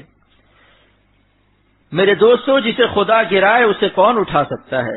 ہاتھی خدا کی ایک مخلوق ہے، اگر وہ کسی انسان کو سونڈ میں لپیٹ لے اور اسے گرانا چاہے تو محمد علی قلعے بھی گریں گے، رستم بھی گرے گا، بڑے بڑے پہلوان بھی گریں گے۔ جب ایک مخلوق کی طاقت کا یہ حال ہے تو حق تعالی کی قدرت کا کیا حال ہوگا؟ پس جس کو خدا گرائے اس کو کون اٹھائے، اور جس کو اللہ رکھے اس کو کون چکھے، جس کو اللہ نہ رکھے اس کو ساری دنیا چکھے۔ یہ آخری جملہ میرا اضافہ ہے، پرانا محاورہ یہ ہے کہ جس کو اللہ رکھے اس کو کون چکھے، اختر نے یہ اضافہ کر دیا جس کو اللہ نہ رکھے ساری دنیا اس کو چکھے، یعنی جس کی حفاظت خدا نہ کرے وہ ساری دنیا کے لات گھونسے کھائے گا، جہاں جائے گا ذلیل ہوگا۔ جو اپنے کو بڑا سمجھتا ہے، تکبر کرتا ہے، اکڑ کے چلتا ہے، اللہ اس کو گراتا ہے، ذلیل کرتا ہے۔ تکبر چھپا نہیں رہتا، کبر جب دل میں ہوتا ہے تو اس کی چال، اس کی رفتار، اس کی گفتار، اس کی زندگی کے ہر شعبے میں اس کا تکبر شامل ہوتا ہے۔ حضور صلی اللہ علیہ وسلم فرما رہے ہیں کہ متکبر انسان لوگوں کی نگاہوں میں ذلیل ہو جاتا ہے، فَهُوَ فِي أَعْيُنِ النَّاسِ صَغِيرٌ، تمام دنیا کے انسانوں میں اللہ تعالیٰ اس کو ہلکا، چھوٹا اور حقیر کر دیتا ہے۔ لوگ ہر طرف سے اسے کہتے ہیں کہ بہت ہی نالائق ہے، بڑا متکبر ہے، اینٹ کے چلتا ہے۔ وہ فی نفسہ کبیر، مگر اپنے دل میں وہ اپنے کو خوب بڑا سمجھتا ہے کہ میری عظمتوں سے لوگ واقف نہیں ہیں، میری عظمتوں کی لوگ قدر نہیں کرتے، میرے علم و عمل کو نہیں پہچانتے۔ اس قسم کی باتیں شیطان اس کے دل میں ڈال دیتا ہے، سمجھتا ہے کہ بس ہم چنی ما دیگر نیز، مجھ جیسا کوئی دوسرا نہیں۔ ہمارے ایک دوست کہتے تھے کہ جو کہتا ہے کہ ہم چنی ما دیگر نیز، وہ دراصل یہ دعویٰ کرتا ہے کہ ہم چنی ڈنگر نیز، کہ مجھ جیسا کوئی ڈنگر یعنی جانور نہیں ہے۔ تو حضور صلی اللہ علیہ وسلم فرما رہے ہیں کہ جو شخص اپنے کو بڑا سمجھتا ہے اللہ اس کو گرا دیتا ہے، پس وہ لوگوں کی نظروں میں ذلیل اور اپنے دل میں کبیر ہوتا ہے، یعنی اپنے دل میں وہ اپنے کو بڑا سمجھتا ہے لیکن ساری دنیا کی نظر میں حقیر اور ذلیل ہو جاتا ہے۔ حتی لہو اہون علیہم من کلب او خنزیر، یہاں تک کہ اللہ تعالیٰ اس کو لوگوں کی نظروں میں کتے اور سور سے بھی زیادہ ذلیل کر دیتا ہے۔ ایسی خطرناک بیماری ہے یہ تکبر۔ اس کو سوچئے کہ یہ تو سمجھ رہا ہے کہ میں بہت بڑا ہوں، بڑی عزت والا ہوں، لیکن لوگوں کی نگاہوں میں کتے اور سور سے بھی زیادہ ذلیل ہے۔ اس لیے متکبر کے ساتھ تکبر کرنا صدقہ ہے، یعنی متکبر کے سامنے زیادہ تواضع اور خاکساری مت دکھائیے۔ دل میں تو اس کی تحقیر نہ ہو، بلکہ اس وقت دل میں اپنی ہی حقارت پیش نظر ہو، لیکن بظاہر اس کا زیادہ اکرام نہ کیجیے، کیونکہ اگر اس کا زیادہ اکرام کیا جائے گا تو اس کا مرض سے تکبر اور بڑھ جائے گا۔ بادشاہ تیمور لنگ جو لنگڑا تھا، جب تخت شاہی پر بیٹھتا تھا تو مجبوراً ایک پیر پھیلا لیتا تھا۔ علامہ تفتزانی رحمۃ اللہ علیہ جب اس کے پاس پہنچے تو بادشاہ نے اپنی ٹانگ ان کی طرف کی ہوئی تھی، وہ مجبور تھا، لیکن یہ جب بیٹھے تو انہوں نے بھی اپنی ٹانگ بادشاہ کی طرف کر دی۔ تیمور نے کہا کہ میں تو معذور ہوں، مرا لنگ است، یعنی میری ٹانگ میں لنگ ہے۔ تو علامہ نے فرمایا کہ مرا ننگ است، مجھے ننگ ہے، یعنی مجھے غیرت آتی ہے کہ ایک جاہل میری طرف پاؤں پھیلائے، اس میں میرے علم کی توہین ہے۔ بادشاہوں کے ساتھ یہ معاملہ تھا، علماء ایسے مستغنی ہوتے تھے۔ اور ایک بادشاہ ایک بزرگ کی خدمت میں حاضر ہوا، وہ بزرگ لیٹے ہوئے تھے، اٹھ کے بھی نہیں بیٹھے، ایسے ہی لیٹے لیٹے اس سے ہاتھ ملا لیا۔ اس بادشاہ کا خادم شیعہ تھا، اس نے کہا کہ آپ نے پیر پھیلا کر لیٹنا کب سے سیکھ لیا؟ فرمایا کہ جب سے میں نے اپنا ہاتھ سمیٹ لیا تو پیر پھیلانا سیکھ لیا۔ یعنی مخلوق کے سامنے ہاتھ نہیں پھیلاتا، اس لیے اس کی خوشامد اور چاپلوسی سے مستغنی ہوں۔ کہنے کا مطلب یہ ہے کہ یہ بیماری بہت خطرناک ہے اور اس کے علاج کے لیے خانقاہوں کی ضرورت ہے۔ بڑے بڑے علماء نے اہل اللہ سے تعلق جوڑا کہ ہمارا نفس مٹ جائے اور مٹنے سے پھر جو ان کو مقبولیت عطا ہوئی، ایسی شہرت و عزت اللہ نے دی کہ قیامت تک ان کا نام زندہ رہے گا۔ تکبر سے عزت نہیں ملتی اور تکبر کا مقصد عزت حاصل کرنا ہی تو ہے، لیکن اس راستے سے خدا عزت نہیں دیتا بلکہ گردن مروڑ دیتا ہے۔ اگر کسی کو عزت ہی لینی ہے تو اپنے کو مٹائے، پھر دیکھیے کہ اللہ تعالیٰ کیسی عزت دیتا ہے۔ لیکن یہ مٹانا عزت کے لیے نہ ہو بلکہ اللہ کے لیے ہو۔ من تواضع کے بعد للہ فرمایا، اس کے بعد رفعہ اللہ ہے۔ معلوم ہوا کہ تواضع پر رفعت و عزت اس وقت ملے گی جب یہ تواضع اللہ کے لیے ہو۔ جس نے اللہ کے لیے اپنے کو گرا دیا، اللہ اس کو عزت دیتا ہے۔ حضرت حکیم الامت تھانوی رحمۃ اللہ علیہ فرماتے ہیں کہ یہ نعمت صوفیہ کے اندر خاص ہوتی ہے کہ بزرگوں کی صحبت میں رہ کر اپنے نفس کو مٹاتے چلے جاتے ہیں۔ بہت کچھ ہوتے ہیں لیکن اپنے کو کچھ نہیں سمجھتے۔ حضرت مولانا محمد احمد صاحب کا شعر ہے، کچھ ہونا میری ذلت و خواری کا سبب ہے، کچھ ہونا میری ذلت و خواری کا سبب ہے، یہ ہے میرا اعزاز کہ میں کچھ بھی نہیں ہوں۔ خواجہ عزیز الحسن مجذوب صاحب رحمۃ اللہ علیہ فرماتے ہیں، ہم خاک نشینوں کو نہ مسند پہ بٹھاؤ، ہم خاک نشینوں کو نہ مسند پہ بٹھاؤ، یہ عشق کی توہین ہے، اعزاز نہیں ہے۔ ہمارے بزرگوں نے اپنے کو مٹا کر دکھا دیا اور ہم کو بندگی و عبدیت کا سبق دے گئے۔ حضرت حکیم الامت مجدد الملت تھانوی رحمۃ اللہ علیہ میرٹھ میں تشریف لے جا رہے تھے۔ حضرت حکیم الامت کے خلیفہ حکیم مصطفیٰ صاحب نے دوڑ کر بھنگی سے کہا کہ میرا پیر آ رہا ہے، جھاڑو مت لگاؤ، گرد لگ جائے گی۔ حضرت نے دیکھ لیا، بہت ڈانٹا، فرمایا کہ حکیم مصطفیٰ صاحب میں کوئی فرعون نہیں ہوں، وہ میونسپلٹی کا ملازم ہے، اپنی سرکاری ڈیوٹی پر ہے، آپ کو شرعاً ہرگز جائز نہیں کہ اشرف علی کے لیے اس کو سرکاری ڈیوٹی سے منع کریں، وہ اپنی سرکاری ڈیوٹی کی تنخواہ لیتا ہے، ہمارا ہرگز حق نہیں بنتا کہ اس کے کام میں خلل ڈالیں۔ دیکھیے یہ تھے اللہ والے، سبحان اللہ سبحان اللہ، یہ عرفان محبت ہے، یہ برہان محبت ہے، یہ عرفان محبت ہے، یہ برہان محبت ہے کہ سلطان جہاں ہو کر بھی بے نام و نشاں رہنا۔ اور ایک شخص نے حضرت کو عبا پیش کیا۔ آپ لوگ سمجھتے ہیں عبا کیا ہے؟ وہ جبہ جو علماء جمعے کے دن پہنتے ہیں۔ حضرت نے فرمایا کہ ارے بھائی یہ بڑے لوگوں کا لباس ہے، میں نہیں پہنوں گا، میرا کرتا پاجامہ ہی ٹھیک ہے۔ اس نے کہا کہ حضرت آپ بھی تو بڑے ہیں۔ فرمایا میں کیا بڑا ہوں، ابھی تو میرے ایک خلق کی بھی اصلاح نہیں ہوئی، ایک خلق کی بھی اصلاح نہیں ہوئی۔ یہ ہے اللہ والے جو اپنے کو اتنا حقیر سمجھتے ہیں، اور یہی ان کی بڑائی کی دلیل ہے۔ حضرت شاہ عبد الغنی صاحب رحمۃ اللہ علیہ نے فرمایا کہ میں نے ایک ہندو چمار کو جو ہندوستان میں زمینداروں کی زمین پر کاشتکاری کرتے ہیں، غصے میں کچھ زیادہ بات کہہ دی، پھر جا کر اس کافر سے معافی مانگی کہ قیامت کے دن کیا پتا کیا حال ہوگا۔ زمینداروں نے کہا کہ آپ زمینداری نہیں کر سکتے، یہاں تو چماروں کو ماں بہن کی گالی دی جاتی ہے، ان کو تو بے گناہ 10 ڈنڈے لگاؤ تب یہ ٹھیک رہتے ہیں۔ حضرت نے فرمایا میں ایسی زمینداری نہیں کر سکتا کہ کل قیامت کے دن میرا حال بگڑ جائے۔ لوگوں نے یہاں تک ستایا کہ آخر میں حضرت نے ترک وطن فرمایا، اپنا گاؤں ہی چھوڑ دیا اور آ کر اعظم گڑھ کی تحصیل پھول پور میں رہنے لگے۔ اور جب مدرسہ قائم کیا تو حضرت کے پاس کچھ نہیں تھا، 8-10 فٹ کا ایک گڑھا کھودا، اس میں بال بچوں کو لے کر رہے، دوپہر کو اس کے اوپر چٹائی ڈال لیتے تھے، پیشاب پخانے کے لیے کھیت میں جاتے تھے، کوئی مکان نہیں تھا۔ سوچئے کتنا مجاہدہ کیا ہوگا۔ جب ان بزرگوں کے مجاہدات سامنے آتے ہیں تو رونا آ جاتا ہے۔ جب بارش ہوئی تو گڑھے میں پانی بھر گیا، جو نشے مند تھا وہ بھی اجڑ گیا، پھر قصبے میں جا کر 2-4 روز پناہ لی۔ اس طرح ابتدا ہوتی ہے۔ ہم لوگ چاہتے ہیں کہ پہلے ہی روز قالین آ جائے، پہلے ہی سب کچھ بن جائے۔ مدرسہ چٹائیوں سے شروع ہوتا ہے، پھر اللہ تعالیٰ آہستہ آہستہ بنوا دیتا ہے۔ اخلاص کے ساتھ ٹوٹی ہوئی چٹائیاں بھی اللہ تعالیٰ کے ہاں قبول ہیں، اور اخلاص نہ ہو تو بڑی بڑی عمارتیں بیکار ہیں، اللہ کے ہاں ان کی کوئی قیمت نہیں۔ تو ہمارے بزرگوں نے ایسے ایسے مجاہدات کیے، اپنے کو مٹایا، لیکن پھر اللہ تعالیٰ نے کیسا نوازا۔ حضرت شاہ عبد الغنی صاحب پھول پوری رحمۃ اللہ علیہ کے بارے میں حضرت حکیم الامت تھانوی رحمۃ اللہ علیہ نے فرمایا تھا کہ ہمارے مولوی عبد الغنی صاحب رحمۃ اللہ علیہ کو ذکر اللہ نے بالکل مٹا دیا ہے، کوئی ان کو دیکھے تو پہچان نہیں سکتا کہ یہ عالم بھی ہیں۔ حضرت حکیم الامت رحمۃ اللہ علیہ فرماتے ہیں صوفیہ کی یہی ادا خاص ہے کہ وہ اپنے نفس کو مٹاتے ہیں، بہت کچھ ہوتے ہوئے بھی اپنے کو کچھ نہیں سمجھتے، جیسا کہ مولانا شاہ محمد احمد صاحب رحمۃ اللہ علیہ فرماتے ہیں، یہ فیضان محبت ہے، یہ احسان محبت ہے، یہ فیضان محبت ہے، یہ احسان محبت ہے، سراپا داستاں ہوتے ہوئے بے داستاں رہنا، قیامت ہے تیرے عاشق کا مجبور بیاں رہنا، قیامت ہے تیرے عاشق کا مجبور بیاں رہنا، زباں رکھتے ہوئے بھی اللہ اللہ بے زباں رہنا۔ کیا شعر ہے، سبحان اللہ۔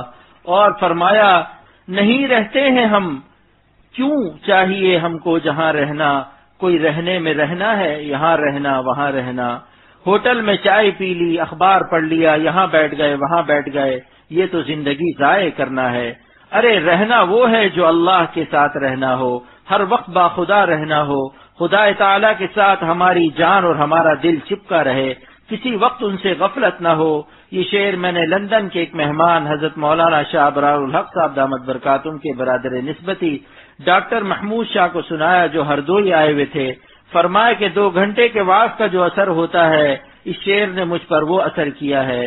نہیں رہتے ہیں ہم کیوں چاہیے ہم کو جہاں رہنا، نہیں رہتے ہیں ہم کیوں چاہیے ہم کو جہاں رہنا، کوئی رہنے میں رہنا ہے، یہاں رہنا وہاں رہنا۔ جہاں رہنے کا کیا مطلب ہے؟ یعنی اللہ والا بن کر رہو، جو سانس خدا کی یاد میں گزر جائے اسی کو زندگی سمجھو۔ میرا ایک شعر ہے، وہ میرے لمحات جو گزرے خدا کی یاد میں، وہ میرے لمحات جو گزرے خدا کی یاد میں، بس وہی لمحات میری زیست کا حاصل رہے۔ جو سانس اللہ کی یاد میں گزر جائے وہی زندگی کا حاصل اور نچوڑ ہے، ورنہ سب ختم، باقی ساری چیزیں فانی ہیں۔ یہ بڑی بڑی وزارتیں، کمشنریاں، یہ بڑے بڑے تاج و سلطنت، جب قبر کے نیچے جنازہ اترے گا تب ان کی حقیقت کھلے گی، تب پتہ چلے گا کہ ساتھ کیا لے کر آئے۔ شاہ ولی اللہ محدث دہلوی سلاطین مغلیہ کو خطاب کرتا ہے، یہ تھے اللہ والے جو بادشاہوں کو خاطر میں نہیں لاتے تھے۔ فرماتے ہیں دلے دارم جواہر پارے عشق استحویلش، دلے دارم جواہر پارے عشق استحویلش، اے تخت و تاج کے مالکان، اے سلطنت مغلیہ کے وارثو، سن لو کہ ولی اللہ محدث دہلوی سینے میں ایک دل رکھتا ہے، اس میں اللہ تعالیٰ کی محبت کے جواہر پارے اور موتی چھپے ہوئے ہیں۔ کہ دارت زیر گردوں میر سامانے کی مندارم، ولی اللہ جو سلطنت رکھتا ہے اس کے مقابلے میں تمہاری کیا سلطنت ہے؟ آسمان کے نیچے مجھ سے بڑا رئیس اور مجھ سے بڑا سلطنت والا کوئی ہو تو آئے۔ دہلی کی جامع مسجد میں سلاطین مغلیہ کے سامنے یہ شعر پڑھ رہے ہیں۔ دوستو، غریبوں کو ہم خطاب کر لیں یہ بات کچھ مشکل نہیں، لیکن ایک مولوی ممبر پر بیٹھ کر بادشاہوں کو اس طرح سے خطاب کرے یہ بات اس وقت نصیب ہوتی ہے جب کوئی دولت سینے میں ہوتی ہے، جس کے سامنے بادشاہوں کے تخت و تاج ہیچ نظر آتے ہیں، تب یہ توفیق کی خطابت ہوتی ہے۔ حاصل اس شعر کا یہ ہے کہ مرنے کے بعد تمہارے تخت و تاج کہیں ہوں گے، تمہارے سر کے بال کہیں ہوں گے، کان کہیں ہوں گے، جسم کہیں ہوگا۔ دنیا والوں کی کمائی دنیا ہی میں کام آتی ہے، حالانکہ پردیس کی کمائی وطن میں کھائی جاتی ہے۔ دنیا کے پردیس سے نیک اعمال کی کرنسی وطن آخرت میں بھجوا دی جائے، اصلی کمائی یہ ہے۔ باقی سب فکر چھوڑ دو کہ بچوں کا کیا ہوگا، بچوں کی فکر میں اتنا غمگین مت ہو جاؤ کہ اللہ کی یاد میں، اللہ والوں کی صحبت میں کم بیٹھو، اس لیے کہ اگر اللہ کو منظور نہیں ہے تو ہماری کمائی نیلام ہو جائے گی اور بچے مقروض کے مقروض رہیں گے۔ آپ نے نہیں دیکھا کہ بہت سے لوگ بچوں کے لیے بہت کچھ چھوڑ کر گئے، لیکن وہ بچے اپنی نالائقی اور نافرمانی کی وجہ سے، شراب و کباب اور بدمعاشیوں کی وجہ سے ایسی بلا میں مبتلا ہوئے کہ جو کچھ ان کے پاس تھا سب ختم ہو گیا، باپ کی محنت والی کمائی مفت میں گنوائی۔ اس لیے ایک بزرگ فرماتے ہیں کہ اولاد کا غم مت کرو، اپنے اللہ کو راضی کرو اور اولاد کو نیک بنانے کی کوشش کرو۔ اگر یہ نیک ہوں گے تو اللہ خود ان کی مدد کرے گا، اور اگر نافرمان ہوں گے تو تمہاری کمائی ان کے کچھ کام نہ آئے گی اور برے مصرف میں جائے گی۔ اور اگر تم محنت کر کے اللہ والے بن گئے، تمہاری نیکیوں سے تمہاری اولاد پر بھی رحمت ہوگی۔ مفتی محمد حسن صاحب امرتسری رحمۃ اللہ علیہ بانی جامعہ اشرفیہ لاہور نے فرمایا کہ دیکھو اللہ تعالیٰ فرماتے ہیں، قرآن پاک میں اللہ تعالیٰ ارشاد فرماتے ہیں وَأَمَّا الْجِدَارُ فَكَانَ لِغُلَامَيْنِ يَتِيمَيْنِ فِي الْمَدِينَةِ وَكَانَ تَحْتَهُ كَنْزٌ لَهُمَا وَكَانَ أَبُوهُمَا صَالِحًا فَأَرَادَ رَبُّكَ أَن يَبْلُغَا أَشُدَّهُمَا وَيَسْتَخْرِجَا كَنْزَهُمَا۔ اور وہ دیوار جو 2 یتیم بچوں کی تھی اور اس کے نیچے خزانہ چھپا ہوا تھا، ان کا باپ نیک تھا، تو اللہ تعالیٰ نے حضرت خضر علیہ السلام کو حکم دیا کہ یہ دیوار سیدھی کر دو، کہیں گر نہ جائے۔ پس آپ کے رب نے ارادہ کیا کہ یہ دیواریں اس وقت تک قائم رہیں جب تک یہ بچے بالغ نہ ہو جائیں، اپنا خزانہ نہ لے لیں۔ دیکھیے یہ رعایت ہو رہی ہے، اللہ تعالیٰ غیب سے ان یتیم بچوں کی مدد کر رہا ہے، تو فرماتے ہیں کہ میں نے ان بچوں کی مدد کیوں کی؟ وَكَانَ أَبُوهُمَا صَالِحًا، کیونکہ ان کا باپ نیک تھا۔ اور باپ کون سا تھا؟ كَانَ الْأَبَ السَّابِعُ، 7واں باپ تھا۔ اللہ تعالیٰ ایسے کریم باوفا ہیں کہ جو ان کا بن جائے اس کی 7 پشت تک رحمت نازل فرماتے ہیں۔ اس لیے دوستو، سب سے مبارک مسلمان وہ ہے جو اپنے اللہ کو راضی کر لے اور ہر وقت اس غم اور فکر میں مبتلا رہے کہ سر سے پیر تک میرا کوئی شعبہ حیات اللہ کی نافرمانی میں نہ ہو۔ تو میں یہ عرض کر رہا تھا کہ یہ تکبر کا مرض اتنا خطرناک مرض ہے کہ ایک شخص تہجد پڑھتا ہے، اشراق پڑھتا ہے، تبلیغ میں چلے لگاتا ہے، بخاری شریف پڑھاتا ہے، مگر جب مرا تو دل میں تکبر لے کر گیا، قیامت کے دن اس کا کیا حال ہوگا؟ وہ حدیث سن لیجئے، مسلم شریف کی روایت ہے، حضور صلی اللہ علیہ وسلم فرماتے ہیں، وقال علیہ الصلاۃ والسلام لا يدخل الجنة من كان في قلبه مثقال ذرة من كبر فقال رجل إن الرجل يحب أن يكون ثوبه حسنا ونعله حسنا قال إن الله جميل يحب الجمال الكبر بطر الحق وغمت الناس۔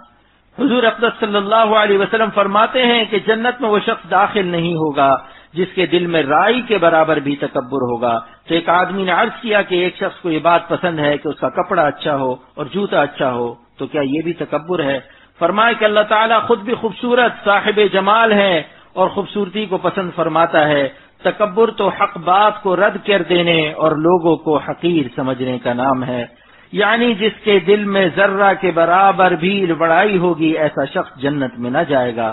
یہ وہ زبردست ایٹم بم ہے کہ 100 برس کا تہجد، 100 برس کی زکوٰۃ، 100 برس کے حج اور عمرے، 100 برس کی نفلیں اور تلاوت، 100 برس کی عبادت ساری زندگی کے اعمال کو ہیروشیما کی طرح تباہ کر دیتا ہے، جیسے ایٹم بم کا وہ ذرہ جس نے جاپان کے ہیروشیما کو تباہ کیا تھا۔ یہ تکبر کا ذرہ تمام عبادات کو ضائع کر دیتا ہے۔ یہ ایسا ایٹم بم ہے کہ سارے اعمال ضائع، اللہ تعالیٰ اس کو جنت میں داخل نہیں فرمائیں گے، اور ایک روایت میں ہے کہ یہ شخص جنت کی خوشبو بھی نہ پائے گا جبکہ اس کی خوشبو میلوں دور تک جائے گی۔ اتنا خطرناک مرض ہے۔ کیوں صاحب، اگر معلوم ہو جائے کہ ہمارے گھر میں بم رکھا ہوا ہے تو آپ کیا کرتے ہیں؟ بم کو ناکارہ کرنے کے لیے آپ کس سے مدد لیتے ہیں؟ پولیس کے اس دستے کا کیا نام ہے؟ بم ڈسپوزیبل اسکواڈ۔ آپ تھانے میں فون کرتے ہیں، ایس پی کو فون کرتے ہیں کہ ہمارے گھر میں بم ہے، لہذا جلدی سے بم ڈسپوزیبل اسکواڈ یعنی بم کو ناکارہ کرنے والا پولیس کا دستہ جلدی بھیجیے۔ تو آپ بم ڈسپوزیبل اسکواڈ کو کیوں تلاش کرتے ہیں؟ اس لیے کہ اس کے پاس ایسے اسلحے اور ہتھیار ہوتے ہیں جن سے وہ اس بم کو ناکارہ کر دیتے ہیں۔ اب یہ بتائیے کہ جس کے دل میں تکبر کا بم رکھا ہوا ہے اس کو کیا کرنا چاہیے؟ دل سے تکبر کے بم کو نکالنے والا دستہ کون ہے؟ اہل اللہ، مشائخ اور بزرگان دین ہیں، ان کو تلاش کیجئے، ان کو اپنا دل دکھائیے، اپنے کو پیش تو کیجئے کہ کہیں ہمارے دل میں یہ بم تو چھپا ہوا نہیں ہے، اگر ہوگا تو وہ نکال دیں گے۔ ان کے پاس اس کا علاج اور ترکیبیں ہیں جن پر عمل کرنے سے دل پاک و صاف ہو جاتا ہے۔ اللہ تعالیٰ ان کو بصیرت عطا فرماتے ہیں۔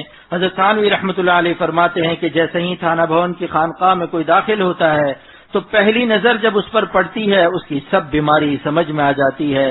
یہ علم غیب نہیں، تجربہ ہے۔ عالم الغیب تو صرف خدا تعالیٰ کی ذات ہے۔ حضرت فرماتے ہیں کہ اس کی چال سے اور چہرے سے پتہ چل جاتا ہے کہ اس میں فلاں بیماری ہے۔ ارے بھائی، اس میں تعجب کی کیا بات ہے؟ حکیم لوگ بھی بتا دیتے ہیں کہ آنکھ پیلی ہے تو کہہ دیتے ہیں کہ اس کو یرقان ہے، چہرہ زیادہ لال ہے تو سمجھ جاتے ہیں کہ اس کو فالج گرنے والا ہے، بہت زیادہ خون بڑھ گیا ہے، ہائی بلڈ پریشر والا مریض چہرے سے پہچان لیا جاتا ہے۔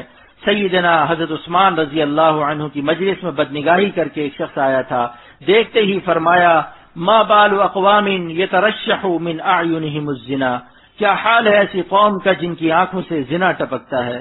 تو سیدنا حضرت عثمان رضی اللہ عنہ نے کیسے سمجھ لیا؟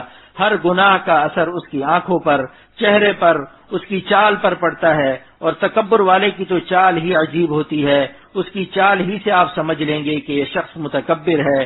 اور اللہ والوں کی کیا شان ہے۔ اللہ تعالیٰ فرماتے ہیں وَعِبَادُ الرَّحْمَنِ الَّذِينَ يَمْشُونَ عَلَى الْأَرْضِ هَوْنًا، میرے خاص بندے زمین پر عاجزی کے ساتھ چلتے ہیں، اپنے کو ذلیل کر کے مٹا کر ان کی چال بتاتی ہے کہ اللہ تعالیٰ کی عظمت کے سامنے دبے جا رہے ہیں، اور متکبر کی چال بتاتی ہے کہ اس کے دل میں بڑائی ہے، اکڑ کے چلتا ہے۔ حالانکہ اللہ تعالیٰ فرماتے ہیں کہ اے متکبرو، تم اتنی زور سے زمین پر پاؤں رکھتے ہو لیکن تم زمین کو پھاڑ نہیں سکتے اور نہ پہاڑ سے زیادہ لمبے ہو سکتے ہو جو گردن تان کر چل رہے ہو۔ وَلَا تَمْشِ فِي الْأَرْضِ مَرَحًا إِنَّكَ لَن تَخْرِقَ الْأَرْضَ وَلَن تَبْلُغَ الْجِبَالَ طُولًا، زمین پر اتراتا ہوا مت چل کیونکہ تو زمین کو پھاڑ نہیں سکتا، اور بے وقوف ہے جو اتنی گردن تان رہا ہے، تو پہاڑوں کی لمبائی کو نہیں پہنچ سکتا، تو اپنے کو پہاڑ سے زیادہ اونچا نہیں کر سکتا۔ اللہ تعالیٰ کو تکبر انتہائی ناپسند ہے کہ قرآن میں اس بیماری کو کس انداز سے بیان فرمایا۔ اس لیے حکیم الامت مجدد الملت حضرت مولانا اشرف علی صاحب تھانوی نور اللہ مرقدہ فرماتے ہیں کہ مجھے دو آدمیوں سے کبھی مناسبت نہیں ہوتی، ایک متکبر اور ایک چالاک۔ میرے شیخ اول حضرت پھول پوری رحمۃ اللہ علیہ فرمایا کرتے تھے کہ تکبر کی بیماری ہمیشہ احمقوں کو ہوتی ہے اور حماقت خدائی قہر ہے۔ مثنوی میں مولانا روم رحمۃ اللہ علیہ نے یہ حکایت لکھی ہے کہ ایک بار حضرت عیسیٰ علیہ السلام تیزی سے بھاگ رہے تھے۔ ایک شخص نے پوچھا کہ اللہ کے رسول، آپ کیوں اس طرح بھاگ کر تشریف لے جا رہے ہیں؟ فرمایا کہ میں ایک احمق سے بھاگ رہا ہوں اور اس کی صحبت سے اپنے کو جلد از جلد خلاصی دینا چاہتا ہوں۔ آپ کے اس امتی نے عرض کیا کہ آپ تو اللہ کے رسول اور مسیحا ہیں، آپ کی برکت سے تو اندھے اور کوڑ کے بیماری والے شفا پاتے ہیں۔ حضرت عیسیٰ علیہ السلام نے فرمایا کہ حماقت کی بیماری خدائی قہر ہے، اور اندھا پن اور کوڑ خالق خداوندی نہیں ابتلا ہے، اور ابتلا ایسی بیماری ہے جو اللہ تعالیٰ کی رحمت لاتی ہے، اور حماقت ایسی بیماری ہے جو قہر الہی لاتی ہے۔ لہذا احمق سے بچنا چاہیے، اور عیسیٰ علیہ السلام کا یہ گریز امت کی تعلیم کے لیے تھا، اپنے ضرر کے خوف سے نہ تھا، کیونکہ نبی ہونے کی وجہ سے آپ تو معصوم اور محفوظ تھے۔ اسی طرح بعض بڑے چالاک ہوتے ہیں، اپنے ہی مطلب کو ہر وقت سامنے رکھتے ہیں، مطلب ختم اور بس رفو چکر۔ چالاکی اسی کا نام ہے۔ چالاک آدمی مخلص نہیں ہوتا، وہ آپ کے ساتھ خلوص سے محبت نہیں کرتا، اپنے مطلب کی محبت کرتا ہے۔ اسی لیے حضرت نے فرمایا کہ مجھے چالاک اور متکبر دونوں سے مناسبت نہیں ہوتی۔ تو دوستوں، میں عرض کر رہا تھا کہ تکبر کا مرض بہت خطرناک ہے، اس کی فکر کیجئے، کیونکہ ساری نیکیاں ضائع ہو جائیں گی جس کے دل میں ایک ذرہ برابر بڑائی ہوگی۔ اگر گھر میں 1 کروڑ روپیہ رکھا ہوا ہے لیکن کسی نے ایک بم بھی رکھ دیا ہو تو کیا آپ کو چین آئے گا؟ جب تک بم ڈسپوزیبل اسکواڈ سے رابطہ نہ کریں، ہمارے دل میں کیا معلوم کہ کوئی ذرہ تکبر کا پڑا ہو یا ریا کا پڑا ہو۔ لہذا بزرگان دین میں جن سے آپ کی مناسبت ہو ان سے تعلق قائم کیجیے۔ جب میں یہ کہتا ہوں کہ کسی سے تعلق قائم کیجیے تو بعض لوگوں کو یہ غلط فہمی ہوتی ہے کہ اختر یہ چاہتا ہے کہ ساری دنیا مجھ ہی سے بیعت ہو جائے۔ استغفر اللہ، یہ میں نے کب کہا بھائی؟ ملتان میں میرا بیان سن کر ایک صاحب نے کہا کہ آپ کی تقریر کا خلاصہ یہ ہے کہ سارا ملتان آپ کے قدموں میں آ جائے۔ میں نے کہا کہ جھوٹ بولتے ہو، بہتان لگاتے ہو۔ جب میں بار بار کہتا ہوں کہ جس خادم دین سے اہل اللہ کے اجازت یافتہ سے تم کو مناسبت ہو اس سے رجوع کرو، تو پھر یہ الزام لگانا کیسے جائز ہے؟ اگر ایک ڈاکٹر کہتا ہے کہ مجھے نظر آ رہا ہے کہ بعض لوگوں کو یہاں کینسر ہے، لہذا جس ڈاکٹر پر تمہیں اعتماد ہو اس سے رجوع کر لو، تو جو بیچارہ یہ تقریر کر رہا ہے اس پر یہ الزام لگانا کہ بس آپ یہ چاہتے ہیں کہ سارے مریض آپ کی ڈسپینسری میں پہنچ جائیں، بتاؤ یہ الزام ہے یا نہیں؟ جب میں بار بار یہ اعلان کرتا ہوں کہ مولانا تقی عثمانی صاحب، حضرت ڈاکٹر عبدالحی صاحب رحمۃ اللہ علیہ کے خلیفہ، بیت المکرم میں ان کا بیان اور مجلس ہوتی ہے، ناظم آباد میں مفتی رشید احمد صاحب دامت برکاتہم ہیں، دارالعلوم میں مفتی عبدالرؤوف صاحب ہیں، یہ سارے علماء شیخ ہیں۔ اسی طرح سکھر میں بعض بزرگان دین ہیں، جہاں مناسبت ہو وہاں جاؤ، پھر یہ الزام لگانا ظلم ہے یا نہیں؟ اب یہ کہنا کہ تیرے باز شعر میں ایسا اشارہ ہے، دامن فقر میں میرے پنہا ہے تاج قیصری، دامن فقر میں میرے پنہا ہے تاج قیصری، ذرہ درد غم تیرا دونوں جہاں سے کم نہیں۔ اب کوئی اعتراض کر دے کہ آپ نے تو اس میں دعویٰ کیا کہ میں ولی اللہ ہوں، میرے دامن فقر میں تاج قیصری پوشیدہ ہے، تو میں ان سے یہ کہوں گا کہ شاہ ولی اللہ محدث دہلوی رحمۃ اللہ علیہ سے بھی یہ کہہ دو کہ انہوں نے بھی تو کہا تھا جامع مسجد دہلی میں کہ دلے دارم جواہر پا رہے عشق از تحویلش، دلے دارم جواہر پارے عشق از تحویلش کہ دارت زیر گردوں میر سامانے کے مندارم۔ ولی اللہ اپنے سینے میں ایک دل رکھتا ہے جس میں اللہ کی محبت کے جواہرات ہیں۔ اے سلاطین مغلیہ، مجھ سے بڑا امیر ساما اور دولت مند کون ہوگا؟ اس کا مقصد یہ نہیں ہوتا کہ اپنی تعریف کی جا رہی ہے، بلکہ مراد اہل اللہ کی تعریف کرنا ہے۔ ایسے اشعار میں اللہ والوں کی تعریف کرنے کی نیت ہوتی ہے۔ شعر فہمی بھی تو ایک چیز ہے، اگر سمجھ میں نہ آئے تو پوچھ ہی لو کہ اس کا کیا مطلب ہے، تاکہ بدگمانی کی نوبت نہ آئے۔ تو یہ ارشاد مبارک جب صحابہ نے سنا کہ وہ شخص جنت میں داخل نہیں ہوگا جس کے دل میں ذرہ کے برابر تکبر ہوگا، تو ایک شخص نے عرض کیا، یا رسول اللہ صلی اللہ علیہ وسلم، اگر کوئی شخص پسند کرے کہ اس کا کپڑا اچھا ہو، اس کا جوتا بھی اچھا ہو، مثلا ایک شخص خوب اچھا دھلا ہوا عمدہ لباس پہنتا ہے اور مان لو کہ جوتا بھی سلیم شاہی پہنتا ہے۔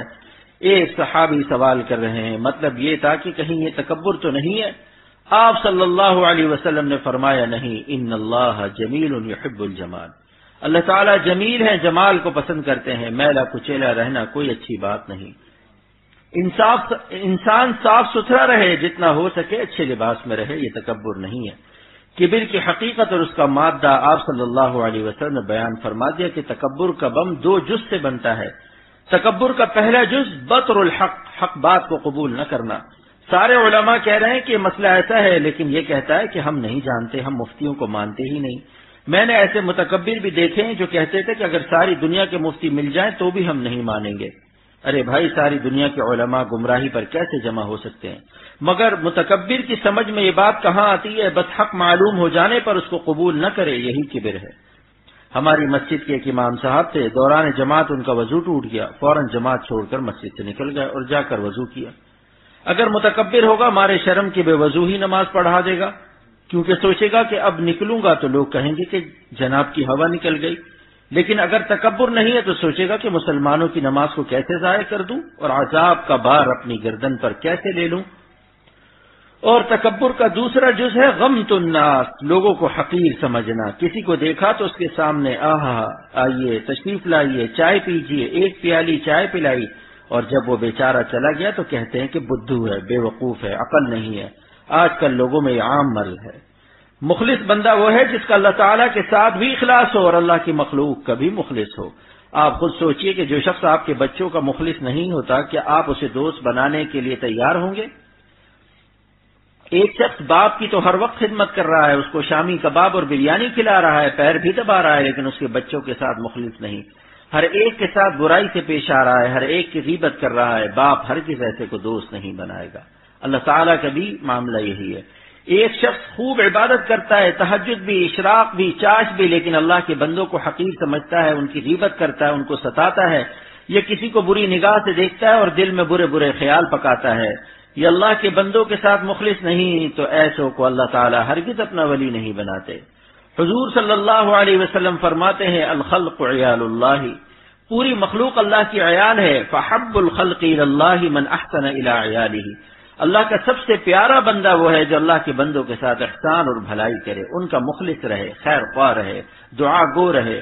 حضرت ثانوی رحمۃ اللہ علیہ اپنا حال بیان فرماتے ہیں، کبھی کبھی اولیاء اللہ اپنا حال ظاہر کر دیتے ہیں مخلوق کی ہدایت کے لیے۔ فرماتے ہیں کہ میرا حال یہ ہے کہ میں مومنوں کے لیے دعا کرتا ہوں کہ اللہ ان کو تقویٰ دے دے، عافیت سے رہیں، اور کافروں کے لیے بھی دعا کرتا ہوں کہ اللہ ان کو ایمان دے دے، اور چونٹیوں کے لیے بھی دعا کرتا ہوں کہ خدا چونٹیاں بھی بلوں میں آرام سے رہیں، اور سمندر کی مچھلیوں کے لیے بھی دعا مانگتا ہوں، اور ساری کائنات کے لیے رحمت کی درخواست کرتا ہوں۔ ان کو کہتے ہیں اولیاء اللہ، جو اللہ تعالیٰ کی ساری کائنات پر رحم دل ہوں اور خدا کی مخلوق کی بھلائی چاہتے ہوں۔ ولایت اس کا نام ہے۔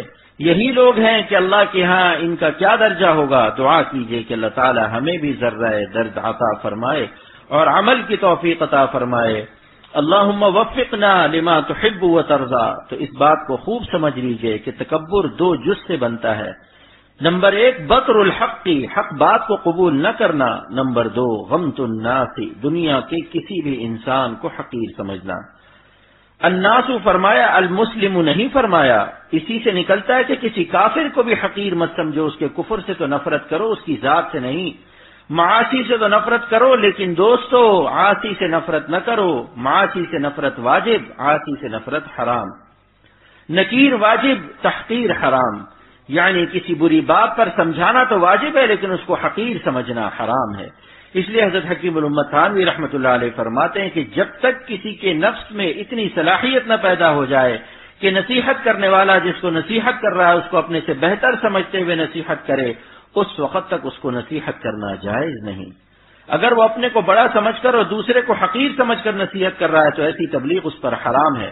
جس کو نصیحت کیجیے تو پہلے یہ مراقبہ کیجیے کہ یا اللہ یہ بندہ مجھ سے بہتر ہے لیکن آپ کا حکم سمجھ کر اس کی بھلائی اور خیر خواہی کے لیے نصیحت کر رہا ہوں۔ اس کی مثال ایسی ہے کہ ابا کے گال پر کہیں تھوڑی سی روشنائی لگ گئی تو ابا کو آپ نصیحت کریں گے کہ ابا آپ کے چہرے پر روشنائی لگی ہے، لیکن کیا ابا کو آپ حقیر سمجھیں گے؟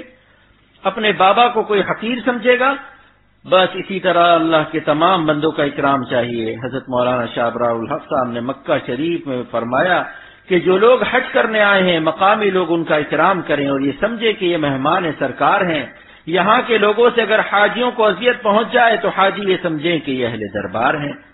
میں نے مکہ شریف اور مدینہ شریف اپنے دوستوں سے خاص طور سے عرض کیا کہ اگر کبھی اچانک کوئی عورت یہ لڑکی سامنے آ جائے تو سمجھ لو کہ یہ ہماری ماں سے زیادہ محترم ہے، کیونکہ خدا تعالی کی مہمان ہے، رسول اللہ صلی اللہ علیہ وسلم کی مہمان ہے۔ ایسے ہی کوئی لڑکا نظر آئے تو سمجھ لو کہ یہ بھی اللہ کا مہمان ہے، رسول اللہ صلی اللہ علیہ وسلم کا مہمان ہے۔ اپنے باپ سے زیادہ عزت کرو، وہاں یہ مراقبہ ضروری ہے، ورنہ نفس وہاں بھی بد نگاہی کرا دے گا۔ بہت ہی احتیاط چاہیے، خصوصاً ایسی مقدس جگہوں پر۔ غرض ہر ایک کا اکرام کرے اور دنیا کے کسی انسان کو حقیر نہ سمجھے۔ گناہوں سے نفرت تو واجب لیکن گناہ گار سے نفرت جائز نہیں۔ ایک شخص نے حضرت تھانوی رحمۃ اللہ علیہ سے سوال کیا کہ صاحب یہ تو بہت مشکل ہے کہ ایک شخص کو ہم گناہ کرتے دیکھ رہے ہیں، صرف گناہی سے نفرت ہو اور گناہ گار سے نفرت نہ ہو، یہ تو بہت مشکل لگتا ہے۔ فرمائے کہ کچھ مشکل نہیں، اس کی مثال یوں سمجھ لو، ایک شہزادہ آیا، نہایت حسین چاند جیسا چہرہ، مگر چہرے پر روشنائی لگا کر آیا، تو روشنائی سے نفرت کرو گے، شہزادے سے نفرت نہیں کرو گے، کیونکہ جانتے ہو کہ ابھی صابن سے دھو لے گا تو پھر چاند سے چہرہ نکل آئے گا، اسے حقارت سے کچھ کہتے ہوئے بھی ڈرو گے کہ شہزادہ ہے کہیں بادشاہ سے درے نہ لگوا دے۔ اچھا، کبھی چاند بھی تو بدلی میں چھپ جاتا ہے اور ذرا ذرا سا نظر آتا ہے، تو کیا کوئی چاند کو حقیر سمجھتا ہے؟ کیونکہ جانتا ہے کہ ابھی بادل ہٹ جائے گا تو پھر ویسے ہی روشن ہو جائے گا۔ اسی طرح گنہگار بندہ بھی تو مبتلا ہے لیکن ابھی توبہ کرے، چند آنسو گرائے، ایک آہ کرے تو بعض وقت بڑے بڑے نیکوں سے بھی بڑھ جاتا ہے۔ نومید ہم مباش کے رندان بادنوش، ناگہ بیک خروش بمنزل رسید ان۔ فرماتے ہیں کہ گناہگاروں کو حقیر مت سمجھو، کبھی ایک آہ انہوں نے ایسی کی ہے کہ ایک ہی آہ میں منزل تک پہنچ گئے، ندامت پیدا ہوئی اور اسی وقت کہاں سے کہاں پہنچ گئے۔ حضرت شاہ عبد الغنی صاحب رحمۃ اللہ علیہ نے فرمایا کہ جونپور کے ایک شاعر تھے، حفیظ نام تھا، ان کے اشعار کا مجموعہ دیوان حفیظ شائع ہو چکا ہے۔ شراب پیتے تھے، داڑھی منڈاتے تھے۔ لوگوں سے پوچھا کہ ہماری اصلاح کیسے ہوگی؟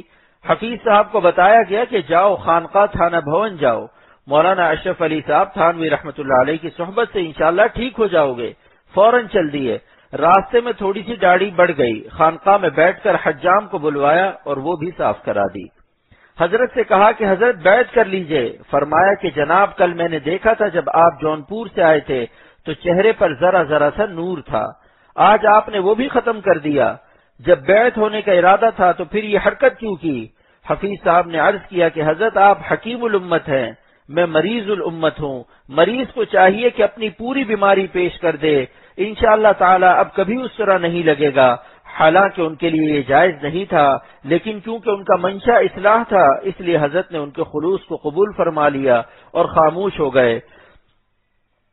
اس کے سال بھر بعد حضرت جونپور تشریف لے گئے۔ جونپور میں حضرت کا وعظ ہوا تھا، اس میں میرے شیخ شاہ عبد الغنی صاحب بھی موجود تھے، اور وعظ سے پہلے ایک شخص نے حضرت کو پرچہ دیا تھا جس میں لکھا تھا، نمبر 1 تم کافر ہو، نمبر 2 تم جولاہے ہو، نمبر 3 ذرا سنبھل کر بیان کرنا۔ حضرت نے فرمایا ایک شخص نے مجھے لکھا ہے کہ میں کافر ہوں، لہذا میں کلمہ پڑھتا ہوں اور آپ لوگوں کو گواہ بناتا ہوں کہ اشہد ان لا الہ الا اللہ و اشہد ان محمد رسول اللہ۔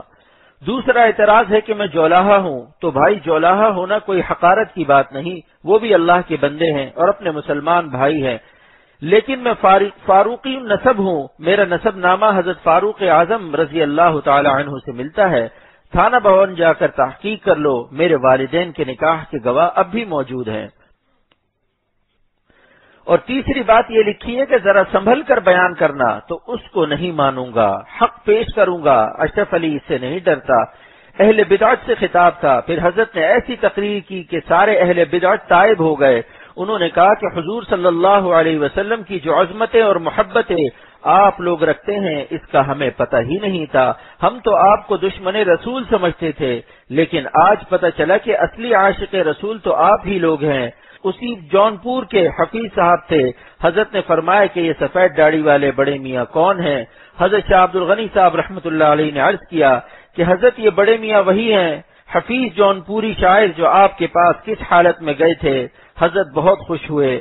دیکھیے کسی کو کوئی کیا حقیر سمجھے، جب انتقال ہونے لگا تو 3 دن تک مسلسل روتے رہے، بس نماز پڑھتے تھے اور زمین پر تڑپ تڑپ کر رونے لگتے تھے، اللہ کا خوف طاری ہو گیا۔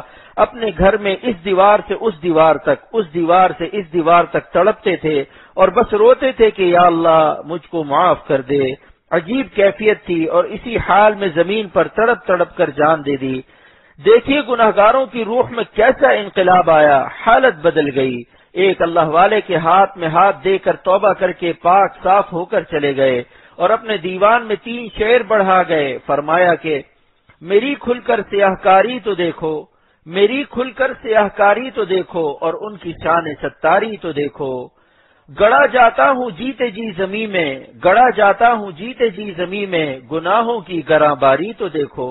ہوا بیعت حفیظ اشرف علی سے، ہوا بیعت حفیظ اشرف علی سے، بئی غفلت یہ ہوشیاری تو دیکھو۔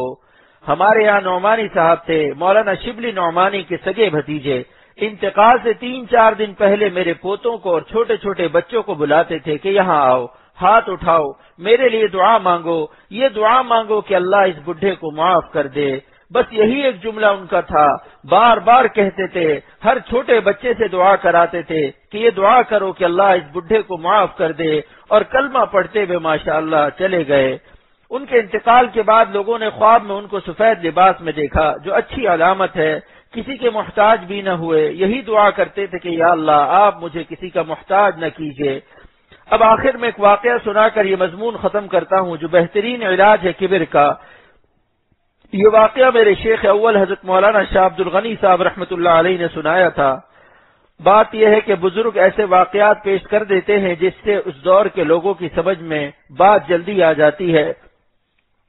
حضرت شاہ عبد الغنی صاحب پھول پوری رحمۃ اللہ علیہ نے فرمایا کہ ایک لڑکی کی شادی ہو رہی تھی، سارے محلے کی سہیلیوں نے اسے سجایا۔ پہلے زمانے میں رواج تھا کہ محلے کی لڑکیاں آتی تھی اور اپنی سہیلی کو سجاتی تھی، کوئی ناک میں نتھ پہنا رہی ہے، کوئی کان میں ایرن یعنی بندے پہنا رہی ہے، کوئی سر میں جھومر لگا رہی ہے، کوئی بالوں میں تیل لگا کر کنگا کر رہی ہے، کوئی سرما لگا رہی ہے۔ اسے خوب سجا کر محلے کی لڑکیوں نے کہا بہن مبارک ہو، بہت اچھی لگ رہی ہو، تمہارے اندر تو بڑا حسن و جمال آ گیا۔ یہ سن کر وہ لڑکی رونے لگی۔ سہیلیوں نے پوچھا کہ تم کیوں رو رہی ہو، تمہیں تو خوش ہونا چاہیے۔ کہا کہ میں اس لیے رو رہی ہوں کہ تمہاری تعریف سے میرا بھلا نہیں ہوگا۔ جب شوہر دیکھ کر مجھ کو پسند کر لے، جس کے ساتھ زندگی گزارنی ہے وہ دیکھ کر کہہ دے کہ تم مجھے اچھی لگ رہی ہو، تب مجھے خوشی ہوگی۔ ابھی تو پتہ نہیں کہ میں اسے پسند آؤں گی یا نہیں۔ تمہاری نظر میں اچھی لگنے سے میرا کوئی فائدہ نہیں۔ ایک دیہاتی مثل ہے، یہ ہندی زبان کا ایک محاورہ ہے کہ یہ زیور تو میں نے اپنی پسند سے بنایا، لیکن نہ معلوم شوہر کو پسند آئے گا کہ نہیں۔ اس واقعے کو بیان کر کے حضرت شاہ عبد الغنی صاحب رحمۃ اللہ علیہ رونے لگے کہ ایسے ہی دنیا بھر کے لوگ کسی انسان کی تعریف کریں کہ ارے حضرت آپ کا کیا کہنا، آپ کے چہرے سے تو انوار ٹپک رہے ہیں، آپ کی آنکھوں میں تو بجلی کی دکان ہے، جس کو آپ دیکھ لیتے ہیں اللہ والا ہو جاتا ہے، اور میں نے خواب میں آپ کو دیکھا کہ آپ آسمان میں اڑ رہے تھے اور آپ تقریر کرتے ہیں تو کیا کہنا بجلی گراتے ہیں۔ ہر طرف سے تعریف سن سن کر آدمی پھول جاتا ہے۔ مولانا فرماتے ہیں گدھا موٹا ہوتا ہے بھوسے سے اور آدمی کان کے راستے سے موٹا ہوتا ہے۔ کان کے راستے اس کی تعریف آئے تو وہ موٹا ہو جائے گا، چاہے اس کو فاقہ ہو رہا ہو۔ ایسے لیڈر میں نے دیکھے ہیں کہ چپل پھٹی ہوئی، بالکل غریب، لیکن الیکشن میں جیت گئے، ہر طرف سے تعریف ملی، کچھ دنوں میں خوب موٹے ہو گئے۔ مولانا رومی فرماتے ہیں جانور فربا شود از نا اونوش، جانور فربا شود از نا اونوش، آدمی فربا شود از راہ گوش۔ جانور موٹا ہوتا ہے بھوسا کھا کر، آدمی کا نفس کانوں سے اپنی تعریف سن سن کر پھول جاتا ہے۔ لہذا حضرت شاہ عبد الغنی صاحب رحمۃ اللہ علیہ یہ واقعہ سنا کر رونے لگے اور آنکھوں میں آنسو بھر کر فرمائے کہ ساری دنیا تعریف کرے، لیکن سوچو کہ قیامت کے دن مخلوق کی یہ تعریف کام آئے گی یا اللہ کی نظر کام دے گی؟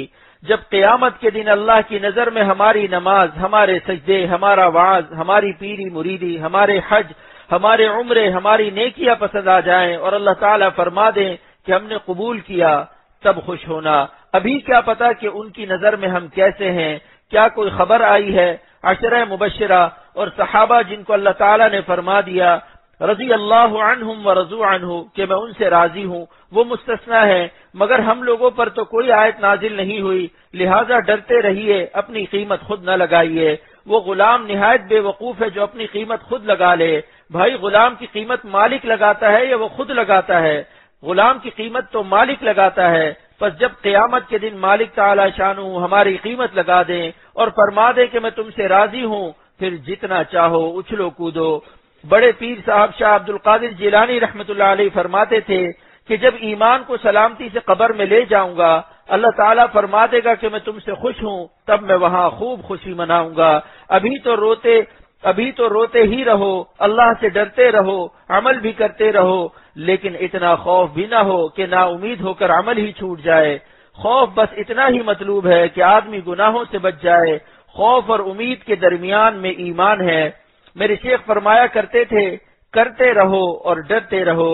دیکھیے جب یہ آیت نازل ہوئی والذین یؤتون ما آتوا وقلوبهم وجلۃ، وہ لوگ دیتے ہیں جو کچھ دیتے ہیں، یہاں اس میں موصول ما بلاغت کے لیے ہے، اس میں موصول میں ابہام ہوتا ہے جس سے بلاغت مقصود ہوتی ہے، یعنی صحابہ اللہ کے راستے میں خوب خرچ کرتے ہیں، لیکن اس سے ان کے دل میں اکڑ نہیں آتی بلکہ ڈرتے رہتے ہیں۔ تو حضرت عائشہ صدیقہ رضی اللہ تعالی عنہا نے پوچھا کہ یا رسول اللہ صلی اللہ علیہ وسلم، اس آیت کی کیا تفسیر ہے؟ یعنی خوب خرچ کرتے ہیں، زکوٰۃ ادا کرتے ہیں، اللہ کے راستے میں جہاد میں مال دیتے ہیں، پھر کیوں ڈرتے ہیں؟ اَهُوَ الرَّجُلُ يَسْرِقُ وَيَزْنِي وَيَشْرَبُ الْخَمْرَ، کیا یہ چوری کرتے ہیں، زنا کرتے ہیں اور شراب پیتے ہیں؟ آپ نے ارشاد فرمایا نہیں، ایسا نہیں ہے۔ وَلَكِنَّهُ الرَّجُلُ يَصُومُ وَيَتَصَدَّقُ وَيُصَلِّي، یہ روزہ رکھتے ہیں، صدقہ کرتے ہیں، نماز پڑھتے ہیں، لیکن اس کے باوجود اللہ تعالیٰ سے ڈرتے ہیں کہ اللہ يتقبل منہ، معلوم نہیں قبول بھی ہے یا نہیں۔ دیکھیے نص قرآنی سے یہ علاج ہو رہا ہے۔ اللہ تعالیٰ فرما رہے ہیں قیامت تک کے لیے سبق مل گیا کہ عمل کرنے کے بعد دل میں ڈر آنا چاہیے کہ معلوم نہیں قبول ہے یا نہیں۔ اور اگر تسبیحات سے، تہجد سے، چلے لگانے سے پیٹ میں اور بھی زیادہ تکبر کے پلے پیدا ہو جائیں تو بتاؤ یہ چلے قبول ہوں گے؟ ارے رائیونڈ میں اکابر تبلیغ سے بھی یہ بات سنی کہ جس عمل کے بعد اکڑ آ جائے تو سمجھ لو قبول نہیں ہوا۔ حضرت ابراہیم علیہ السلام اور حضرت اسماعیل علیہ السلام سے بڑھ کر کس کا اخلاص ہو سکتا ہے؟ اللہ کا گھر بنایا، لیکن کعبہ بنانے کے بعد اکڑ نہیں آئی، ہم نے اللہ کا گھر بنایا ہے، اپنے اخلاص پر ناز نہیں کیا کہ اب تو قبول کرنا ہی پڑے گا، بلکہ گڑ گڑا رہے ہیں ربنا تقبل منا انک انت السمیع العلیم، کہ اے خدا از راہ کرم قبول فرما لیجئے۔ علامہ آلوسی سید محمود بغدادی اس کی تفسیر میں فرماتے ہیں وفی اختیار صیغۃ التفاعل اعتراف بالقصور، تقبل باب تفاعل سے ہے اور تفاعل میں خاصیت تکلف کی ہے، پس تقبل کہنے میں اپنے عجز و قصور کا اعتراف ہے۔ اس کا مطلب یہ ہوا کہ اے خدا ہماری تعمیر اس قابل نہیں ہے کہ آپ قبول فرماویں، لیکن آپ بتکلف قبول فرما لیجئے، ہمیں حق نہیں پہنچتا، آپ از راہ کرم از راہ رحمت قبول فرما لیجئے۔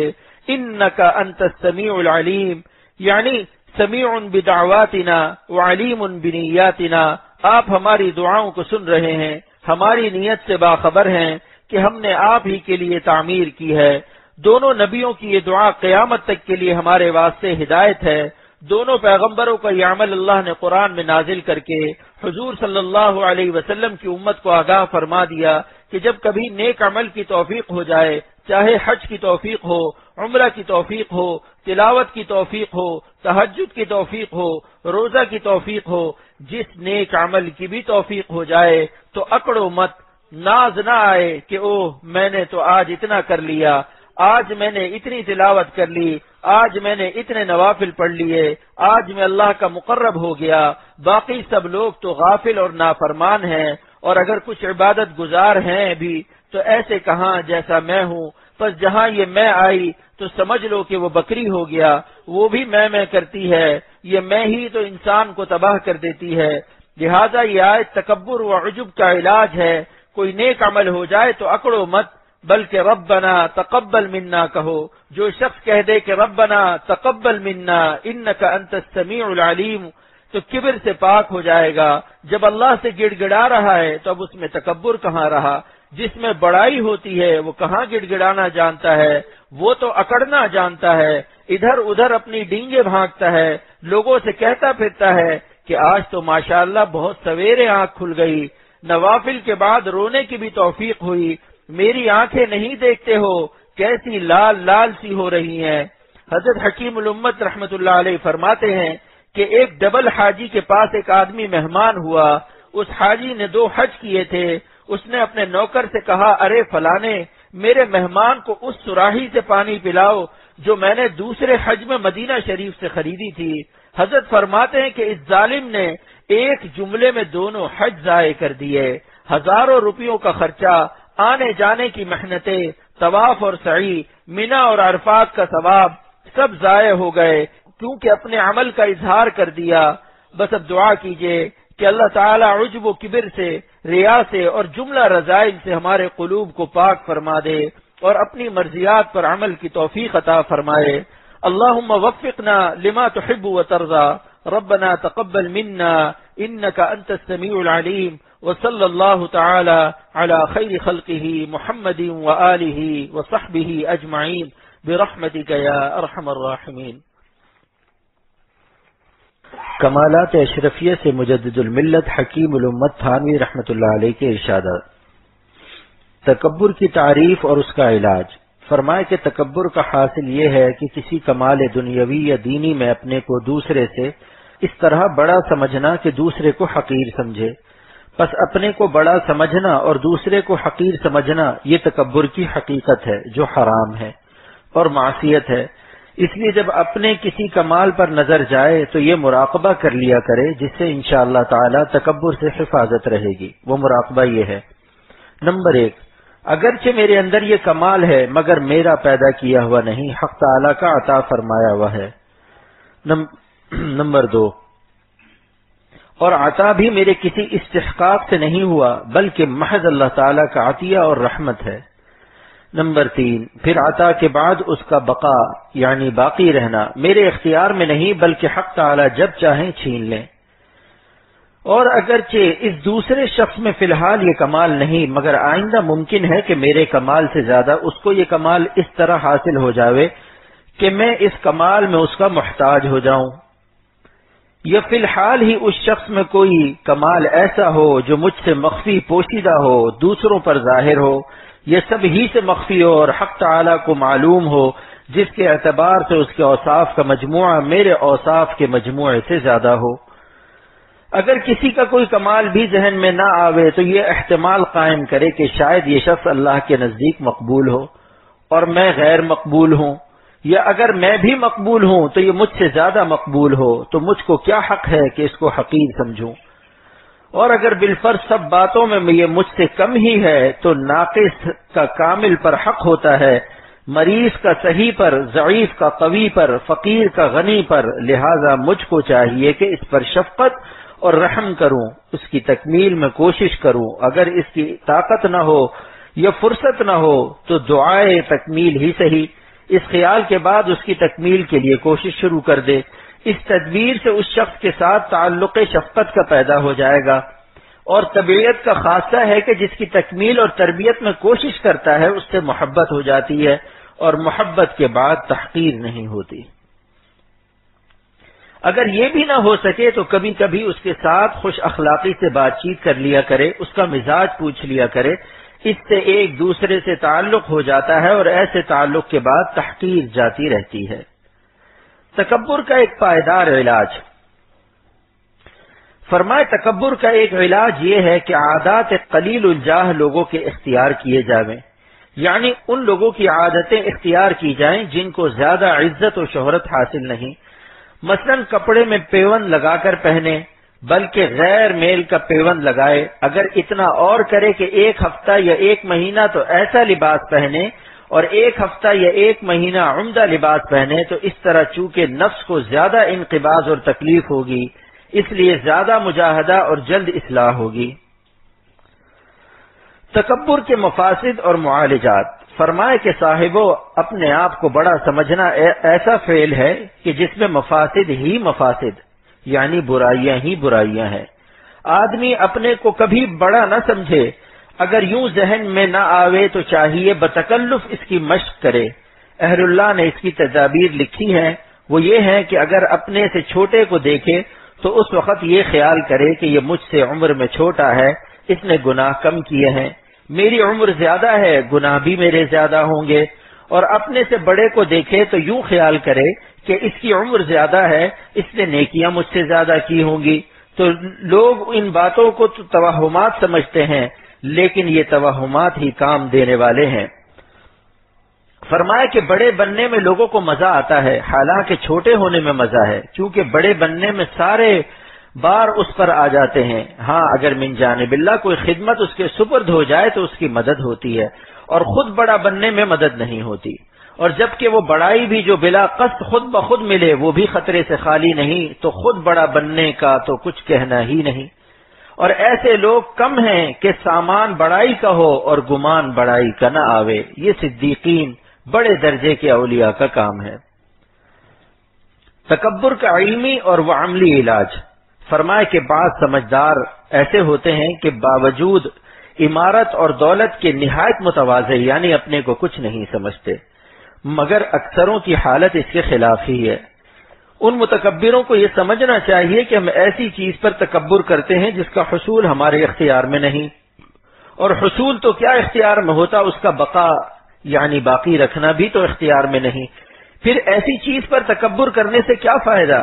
یہ تو تکبر کا علمی علاج ہے، اور عملی علاج یہ ہے کہ غرباء کی تعظیم و تواضع کریں، خوشی سے نہ ہو سکے بتکلف ہی کریں، ان سے خوش خلقی اور نرمی اور شیریں کلامی سے پیش آئیں، وہ جب ملنے آئیں تو کھڑے ہو جایا کریں، ان کی دلجوئی کریں۔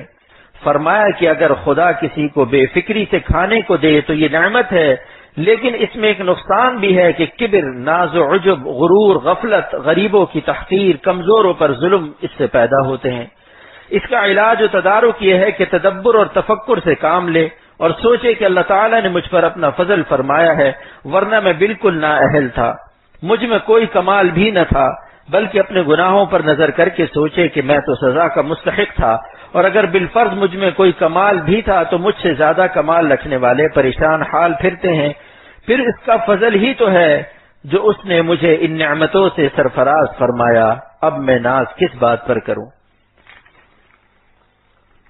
تکبر بصورت تواضع، فرمائے کبھی تکبر بصورت تواضع بھی ہوتا ہے، علامت اس کی یہ ہے کہ جو تواضع خاکساری بقصد تکبر یعنی تکبر کی نیت سے ہوتی ہے، اس کے بعد فخر ہوتا ہے، اور اس تواضع و خاکساری کے بعد کوئی تعظیم نہ کرے تو برا مانتا ہے، اور جو تواضع بقصد تواضع ہو اس میں خوف ہوتا ہے اور کسی کی تعظیم نہ کرنے سے برا نہیں مانتا، اپنے کو عدم تعظیم ہی کا مستحق سمجھتا ہے۔ شکر اور کبر کا فرق، فرمایا کہ جو شخص حق پر ہو یعنی صحیح عقیدہ و صحیح عمل والا ہو، اس میں بھی لوگوں کی دو حالتیں ہیں، ایک تو یہ کہ اس کو نعمت سمجھ کر اس پر شکر کرے، یہ تو مطلوب ہے، اور ایک یہ کہ اس پر ناز ہو، یہ جہل ہے۔ اس کو ایک مثال سے سمجھیے، مثلا ایک شے ہے کہ دو شخص اس پر قابض ہیں، مگر ایک تو مالک ہے اور دوسرا محض تحویلدار، سو مالک تو ناز کر سکتا ہے مگر تحویلدار نہیں کر سکتا، بلکہ اس کو بھی یہی اندیشہ لگا رہے گا کہ کہیں مجھ سے چھن نہ لے۔ اسی طرح اگر کسی نعمت پر بندے میں خوف کی کیفیت ہے کہ کہیں مالک حقیقی اس نعمت کو سلب نہ کر لے تو یہ شکر ہے کہ یوں سمجھ رہا ہے کہ اللہ تعالیٰ کا عطیہ ہے ورنہ کبر ہے۔ پس اہل حق کو چاہیے کہ ترساں و لرزاں رہیں، اہل باطل کو حقیر اور اپنے کو بڑا نہ سمجھے۔ عجب کا علاج اور نعمتوں پر خوش ہونا۔ فرمایا کہ اگر استحضار نعم یعنی نعمتوں کے دھیان کے ساتھ اس کا استحضار بھی کر لیا جاوے کہ یہ نعمتیں میرے استحقاق کی وجہ سے نہیں بلکہ موہبت الہیہ یعنی عطاء الہی ہے، اور اگر چاہے ابھی طلب کر لیں، یہ ان کی رحمت ہے کہ بلا استحقاق عطا فرما رکھی ہے، اور دوسروں کے متعلق اس کا استحضار کر لیا جاوے کہ اگرچہ یہ لوگ ان خاص فضیلتوں سے خالی ہوں لیکن ممکن ہے کہ ان کو ایسی فضیلتیں دی گئی ہوں کہ ہم کو ان کی خبر نہ ہو، اور ان کی وجہ سے ان کا رتبہ حق تعالی کے نزدیک بہت زیادہ ہو، تو ان دونوں استحضار کے بعد جو سرور رہ جائے گا وہ عجب نہ ہوگا، یا تو فرحت طبعی ہوگی جو مذموم نہیں، یا شکر ہوگا جو منعم کے استحسان کا بھی استحضار ہو جس پر اجر ملے گا۔ بس اب دعا کیجئے کہ اللہ تعالیٰ عجب و کبر سے، ریا سے اور جملہ رذائل سے ہمارے قلوب کو پاک فرما دے اور اپنی مرضیات پر عمل کی توفیق عطا فرمائے۔ اللہم وفقنا لما تحب و ترضى، ربنا تقبل منا انك انت السميع العليم، وصلى الله تعالى على خير خلقه محمد وآله وصحبه اجمعين برحمتك يا ارحم الراحمين۔